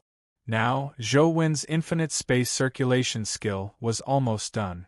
The progress was very smooth. He believed that it wouldn't be long before he could withstand calamity-grade bullet. When the time came, he would have the confidence to kill that calamity creature. Tian was rather curious about everything on Earth. She found everything new and interesting, so she didn't feel bored. It wasn't easy for him to finally arrive near the League of Defender. Zhouwen tried his best to hide his whereabouts and planned on quietly approaching the League of Defender to set up his minor Heavenly Cycle Star Array. However, with Tian by his side, it wasn't that easy for him to hide his tracks. "Shall we play a game?" Zhouwen thought for a moment and said to Tian. "I'm not a child. Why should I play a game?" Tian asked again, "What game do you want to play?" "Let's play hide and seek. Both of us will hide our tracks. Whoever is discovered first will lose, Zhouwen said. Tian Tian rolled her eyes at him. You want to do something bad in secret and are afraid of being discovered, right? You can even tell me that. All right, I can only tell you the truth. I'm actually here to search for treasure, Zhouwen said to Tian Tian in a low voice. What treasure? Tian Tian's eyes lit up as though she was interested. In the city over there, there's a group of bad guys named the 40 Bandit. They burn, kill, and plunder everywhere. They have collected many treasures and hidden them somewhere in the city. I came here to find the treasures of the 40 bandits and then distribute them to good people in need, Zhouwen said in all seriousness. You want to take it for yourself, right? Tian Tian seemed to see through Zhouwen's thoughts at a glance. That's not important. What's important is to punish those bad guys. Zhouwen wore a righteous look as though he was the current justice Bao. Seeing that Tian Tian was still hesitating, Zhouwen hurriedly added, with so many treasures, even if most of them are distributed to good people in need, the remaining 0.1% is enough to buy a few plum blossom cake shop. Chapter 1375. Zhouwen and Tian Tian secretly arrived at the headquarters of the League of Defender. Under Zhouwen's coaxing, Tian Tian was tempted. She hid her figure and followed Zhouwen to the headquarters of the League of Defender.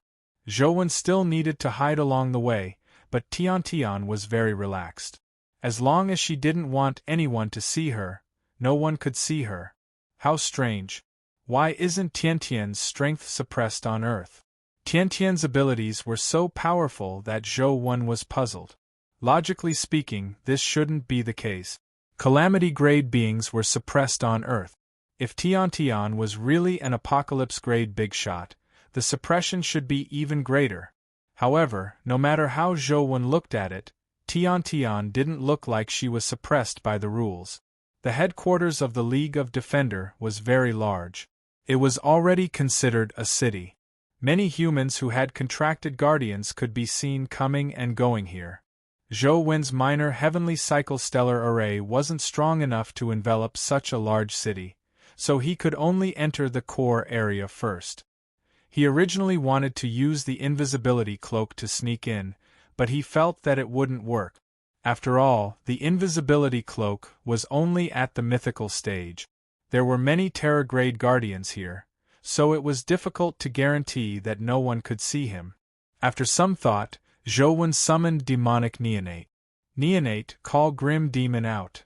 With a thought, the demonic sword in demonic neonate's arms automatically unsheathed and Grim Demon flew out. Grim Demon, you should be able to transform into guardian armor and possess me, right? Zhouwen looked at Grim Demon and asked uncertainly.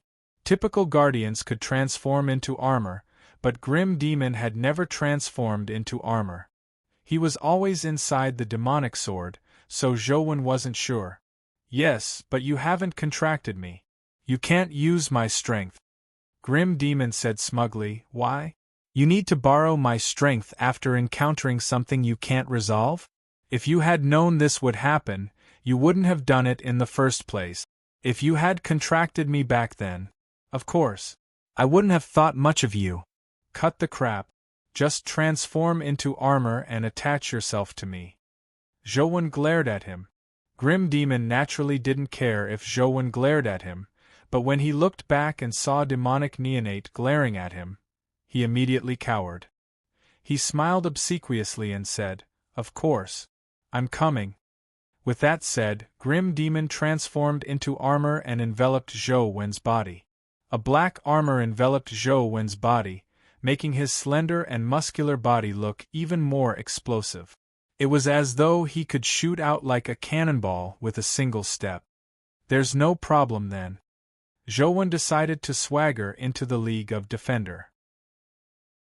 Letting demonic neonate return to him, Zhouwen walked towards the entrance that looked like a highway toll booth with Tian Tian. It was the only way to enter the League of Defender. Unless Zhouwen forcefully barged in, he could only walk there. As for teleporting in, Zhouwen didn't believe that with Cave Era and Jiyu around, They would allow anyone to teleport into the League of Defenders headquarters. As there were many humans who had contracted guardians entering and leaving the exit, Zhou felt that he was wearing a genuine guardian armor, so there shouldn't be much of a problem. Did you see that? You can think of a way to solve everything. You don't have to use force. Didn't I easily sneak in? You still have a lot to learn. Zhou walked among the guardians, but no one paid any attention to him. There were people wearing guardian armor everywhere, so Zhou was inconspicuous. Therefore, he happily preached to Tiantian. However, just as he walked through the entrance, he heard an ear-piercing alarm. Instantly, the surrounding guardians looked at him. The guardians in charge of the guards also came over and surrounded Zhou. "Where's your entry card?" One of the guards asked Zhou with an unfriendly expression. Zhou lamented inwardly. He never expected the League of Defender to have such high-tech stuff. He felt depressed. "You guardians, why are you playing with such high-tech stuff? There's actually something like an entry card." Tiantian held back her laughter until her face turned red. However, she couldn't hold it in and laughed out loud. However, no matter how much she laughed, apart from Zhou, the others didn't react at all. It was as though they couldn't see her at all. Zhou had no choice. There was no way he could get an entry card. Since he had already been exposed, he planned on rushing in. Just as Zhou was about to take action, he heard a person squeeze out from the crowd beside him. As he squeezed over, he said, "Sorry, I have his entry card. I kept it for him previously, but I forgot to return it to him when I came back." As the person spoke, he stuffed a card into Zhou's hand. Zhou caught the card and the siren immediately stopped. "Be careful next time. Don't randomly place the entry card. If something goes wrong, you won't even know how you die." The leading guard lectured Zhou and the person when he saw that there was nothing wrong with their entry card. "Sorry," the person apologized. "Alright, go in. Don't delay others from entering." Only then did the guard let them in. Zhou followed the person in. When they arrived at a place with fewer people, and no one noticed them, Zhou approached the person and lowered his voice. He asked in puzzlement, "Jiang Yan, why are you here?" The person who had helped Zhou out was none other than Jiang Yan, one of Wang Mingyuan's students when Zhou was studying with him. Jiang Yan said, "I've contracted a guardian, so I'm naturally considered a member of the League of Defender. I'm now doing some idle work at the headquarters. As for you, you are one of the great enemies of the League of Defender. Why did you come here instead of staying in Luoyang? Thankfully you were here. If not for you, I would have been in trouble." Zhou was telling the truth. Although he wasn't afraid of the League of Defender, and it wasn't difficult for him to rush out if he was discovered in advance, he wouldn't be able to set up the minor heavenly cycle star array in advance. It would also make the League of Defender wary. It wouldn't be that easy to attack again. "You are my junior brother after all. I can't just watch you be in danger, right?" Jiang Yan said with a smile. "No matter what you are doing here, you have to be careful. There are so many Terra-grade guardians here that you can't imagine. If anything happens, it won't be easy to escape." "I don't plan on fighting those guardians to the death," Zhou said to Jiang Yan. "What do you do in the League of Defender? Will you fight if we encounter an enemy attack?" "I'm not a guard. I'm just doing some clerical work. Under normal circumstances, I don't have to fight," Jiang Yan said. "That's good. When I fight them later, don't come out. Think of a way to leave this place. It's best if you apply for leave in advance," Zhou exhorted. "Don't worry. I'll hide far away. What do you want to do? Don't tell me you really think you can shake the League of Defender alone?" Jiang Yan asked curiously. "Why not? I want to turn the League of Defender upside down with my own strength and smash that Lord Immortal's nest," Zhou said with a smile. Chapter 1376. "This really sounds like something you would do." Jiang Yan laughed. "However, you still have to be careful. That immortal strength is extraordinary, and she has so many helpers. It won't be easy to deal with her. You don't have to worry about that. Even if I can't beat her, I can run. As for you, you helped me out today. Won't they find out about you in the future?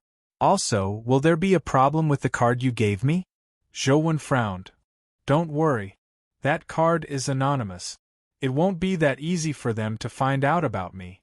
Even if they do, no one can do anything to me without actual evidence. After all, I'm Cave Era's younger brother, Jiang Yin said. You're Cave Era's younger brother? By blood? Zhou widened his eyes. By blood, Jiang Yin said with a smile. Zhou thought to himself that it was a close shave. Thankfully, he didn't have the chance to kill Cave Era. Otherwise, he would have formed a grudge with Jiang Yin. Upon seeing Zhou Wen's expression, Jiang Yin seemed to guess what he was thinking. He said to Zhou Wen, "She's my sister after all. If there's no deep grudge, let her live if you meet her in the future." After a pause, Jiang Yin smiled and said, "If it were anyone else, I definitely wouldn't make such a request. However, you're different. You aren't someone who likes killing, but you have the ability to do that." "All right." Zhou nodded and didn't say anything else. "It's been a long time. I wanted to chat with you more, but the time and place aren't right. Let's talk about it in the future." Jiang Yin looked up and pointed in a direction. "If you encounter a perilous situation, run in that direction. Perhaps there's a way out. What's over there?" Zhou also looked in that direction, but he didn't see anything. It wasn't the center of the city either. "It won't work if I say it out loud. If you don't need to take that step, it's useless even if you know. If you need to take that step, you will naturally know when the time comes." With that said, Jiang Yin pressed his hand on Zhou Wen's shoulder and said seriously, "You aren't suitable for killing. The previous you is more like you. I also want to game quietly every day, but this world doesn't leave me even a tiny piece of pure land," Zhou Wen said helplessly. "That's true. The world is unpredictable. Who can be independent? I'm leaving. Be careful." Jiang Yin put down his hand and turned to leave. "I'll go later." Zhou Wen wanted to say something but was interrupted by Jiang Yin. "Don't tell me anything. I don't want to know, at least not now." Jiang Yin left without looking back. Zhou Wen shrugged. He hadn't planned on revealing his plan to begin with. He only wanted to tell Jiang Yin not to approach the area where he had set up the sword array. "Where is the treasure you mentioned?" Tian could not help but ask. She had scanned the area for a while, but did not find any treasure. If it was so easy to find, it wouldn't be called a treasure. "Follow me." Zhou Wen led Tian towards the center of the League of Defender. As he walked, he secretly set up the minor heavenly cycle stellar array. After Jiang Yin separated from Zhou Wen, he didn't head for the central area of the headquarters. Instead, he left the headquarters and headed for the Skyspan Tower. Just as he was about to reach the Skyspan Tower, Jiang Yin summoned the Guardian armor and put it on. At the same time, he extended his hand and a cloak-like robe appeared in his hand. He draped the robe over his shoulder and a mask appeared in his other hand at some point in time. Although he was already protected by the visor, Jiang Yin still wore the mask on his face. Finally, he wore the cloak-like hat. After doing all of this, Jiang Yin walked towards the Skyspan Tower that was still under construction. "Lord Immortal." When the guardian guarding the area saw Jiang Yin, he immediately lowered his head and bowed respectfully. Zhou Wen probably never expected Jiang Yin to be an immortal. He had just said in front of Jiang Yin that he wanted to destroy the immortal's lair. "Where are Shang Shan and Cave Era?" Jiang Yin asked. "Lord Immortal, Shang Shan and Cave Era are supervising on the 7th floor of the Skyspan Tower. Lord Blood Shaman is also there," the guard answered. Jiang Yin nodded slightly before walking towards the Skyspan Tower. Zhou Wen walked around the League of Defenders headquarters and set up a sword array, but he soon realized that there weren't as many high-level guardians as he had imagined. Although the League of Defender had suffered heavy losses the last time and had lost the Skyspan Tower's summoning ability, preventing it from summoning guardians to Earth. But even so, it wasn't to the extent of not seeing a single Terra-grade guardian after walking for half a day, right? Strange. There doesn't seem to be any ambushes. Why do I see guardians that aren't high level? Where did those guardians go? Zhou used Truth Listener to listen carefully for a while and realized that there were no high-level guardians nearby. This was already the most central area of the headquarters. Zhou thought for a while before his eyes lit up. I know. The League of Defender must be rebuilding the Skyspan Tower. Apart from the Skyspan Tower, there shouldn't be any other huge project that can make the League of Defender send so many high-level guardians. I wonder if the Skyspan Tower is still where it used to be? Zhou only knew where the Skyspan Tower used to be. However, according to Ensheng, the compressed acceleration essence energy bullet that had depleted the family's accumulated reserves had completely destroyed the Skyspan Tower. It was almost impossible to repair it. Back then, it had taken quite a number of years to build the Skyspan Tower. Coupled with the addition of many materials, it was no longer easy to find them. It would probably take at least 10 years to rebuild the Skyspan Tower. If they really went to build the Skyspan Tower, it means that the reconstruction of the Skyspan Tower definitely won't take that much time. Otherwise, it would be impossible for them to invest so much manpower. Zhou knew very well. The operation of the League of Defender itself also requires a lot of manpower. It's okay to temporarily transfer so many high-level guardians over. If they were to build the Tower of Babel there for 8 to 10 years, then the League of Defender itself would almost be useless. There was only one possibility for such a situation to occur. The Skyspan Tower could be repaired in a very short period of time. At least a portion of it could be repaired, allowing the Skyspan Tower to play some role. No, I have to go to the Skyspan Tower to take a look. Otherwise, it's meaningless even if I destroy their headquarters. Zhou gave up his previous plan and headed in the direction of the old Skyspan Tower. Now, Zhou only hoped that they were repairing the Skyspan Tower's foundation. If they were to rebuild the Skyspan Tower in another place, he might not be able to find the new Skyspan Tower. What are you doing? Aren't you going to find treasures here? Tian asked in puzzlement when she saw Zhou walk out of the city. I thought of a place. Perhaps those fellows hid the treasures there, Zhou said as he walked in the direction of the Skyspan Tower. When Zhou saw the Skyspan Tower being repaired from afar, he knew that his guess was right. Chapter 1377. My Lord. Blood Shaman Yusuji now, and Cave Era immediately bowed when they saw Immortal walk over. Jiang Yen passed by the three of them and walked to the fence. He looked up at a pillar in the middle of the tower. The pillar was made of metal and crystal. Although it was erected in the middle of the tower, its current height had already exceeded the completed 7th floor of the tower. Jiang Yen stood by the fence on the 7th floor. He had to look up at the sky ascension platform to barely see its peak. My lord, according to the current progress, it should be completed in another 20 days, Yusuji now said from behind. It's too late, Jiang Yen muttered to himself. My lord, if we have another 20 days, it will only take 27 days. It's less than a month, Yusuji now said in puzzlement. Jiang Yen didn't explain as he calmly said, all of you can leave. Guard the tower outside and don't let anyone approach this place. The three of them were alarmed as Blood Shaman hurriedly asked, My lord, what happened? Jiang Yen didn't explain as he looked at the sky ascension platform and said indifferently, Go. Just guard it well. Yes. With Jiang Yen saying that, Yusuji now and company didn't dare ask any more questions. They left the tower together. Before walking down the 7th floor, Cave Era looked at Jiang Yen as though she wanted to say something, but she didn't say it in the end. She followed Blood Shaman and company down the tower. Although Jiang Yen didn't say anything, they knew that something must have happened. Otherwise, the immortal wouldn't have said that. Therefore, they immediately gathered all the guardians of Heaven's tower and began setting up defenses around it. After all the people who had built the tower left, Jiang Yan walked to the foot of the huge heavenly pillar. He walked along the steps that coiled around the stone pillar and walked towards the top of the heaven ascension platform.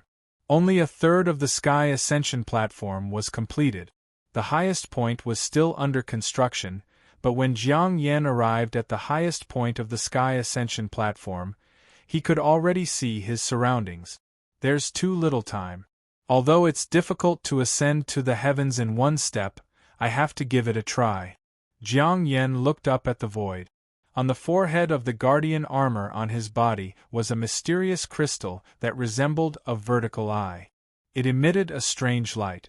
The crystal that looked like an eye seemed to be an endless abyss. Any light that fell on it would be absorbed, but it itself emitted a faint light.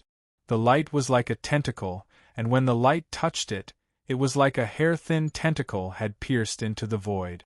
The unfinished pillar of the heaven ascension platform beneath Jiang Yan's feet came into contact with the tentacle-like light. The crystals embedded in the metal that resembled patterns gradually lit up. As the heaven ascension platform lit up, the crystal on Jiang Yan's forehead that resembled an eye turned darker and deeper. The tentacle-like light rays also increased in number. They spread out like countless transparent strands of hair, filling the void and extending into the unknown. The light rays flickered with strange streams of light from time to time, like cables that transmitted signals. The more intense the light from the heaven ascension platform, the stronger the light streams on the light rays. As for Jiang Yan, he seemed to be enduring immense pain. His body trembled involuntarily, and his eyes were bloodshot. Even the capillaries under his skin began to rupture. Blood Shaman and the others, who were guarding outside the tower, were alarmed when they saw the heaven ascension platform glow brightly, but the top seemed to be enveloped in darkness. The heaven ascension platform is only a third complete. Its effects are greatly reduced. Isn't it too risky for Lord Immortal to use it to contact the dimension at this moment? Blood Shaman said in alarm. Obtaining contact with the dimension requires a huge price of energy.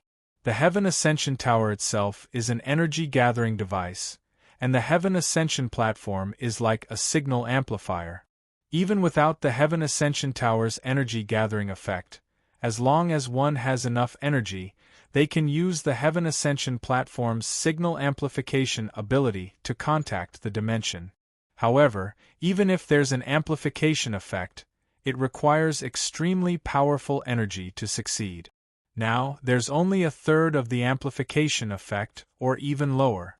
It's hard to say if the signal can be sent into the dimension. If something goes wrong and the energy isn't sent out and there's a backlash, Lord Immortal will be in danger, Yusuji now said worriedly. Cave Era seemed to have long guessed what Jiang Yan was up to. At that moment, she was the calmest person. Lord Immortal naturally has his plans for daring to do this. We should guard the Heaven Ascension Tower well, and not let anyone disturb him to prevent all our efforts from going to waste. Cave Era knew that what Jiang Yan had said previously wasn't without reason. Yusuji now and Blood Shaman nodded slightly and increased their vigilance. At the same time, they informed headquarters to transfer the high-level guardians stationed at headquarters over. Even if the League of Defenders headquarters was flattened, nothing could happen here. On the Heaven Ascension platform, the guardian armor on Jiang Yan's body had already begun to crack. Due to the terrifying power that seeped through the cracks, his skin rapidly turned to ash. His originally crystalline skin instantly turned to dust and scattered with the spatial fluctuations. The Heaven Ascension platform had yet to be built. It wasn't as simple as having a third of its effects. An incomplete Heaven Ascension platform was also extremely harmful to the user. Jiang Yan ignored his disintegrating body and continued staring at the void that had been penetrated by the light. Cracks appeared on the crystal at the forehead of the guardian armor. This was an adverse effect caused by the direct impact of the Heaven Ascension platform's amplification effect. Please, it's almost done. Hold on a little longer, Jiang Yen prayed silently. However, the cracks on the crystal continued to increase. Soon, they covered the entire crystal. The crystal was like a glass ball that had been heated with fire and then soaked in cold water.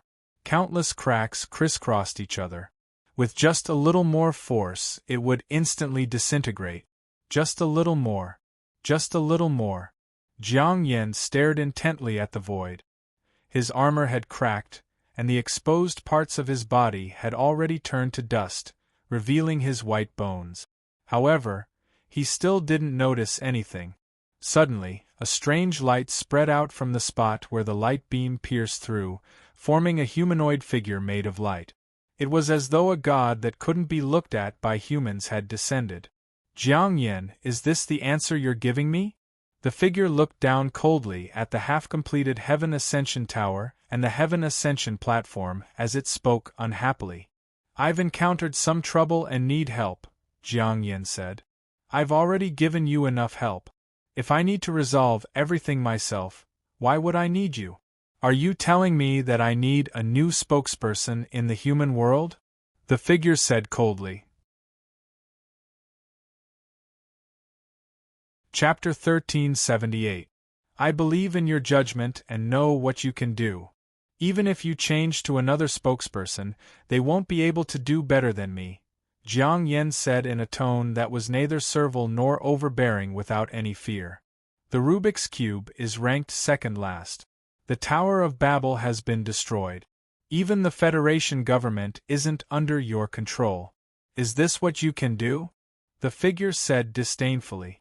How difficult is it to control the Federation government?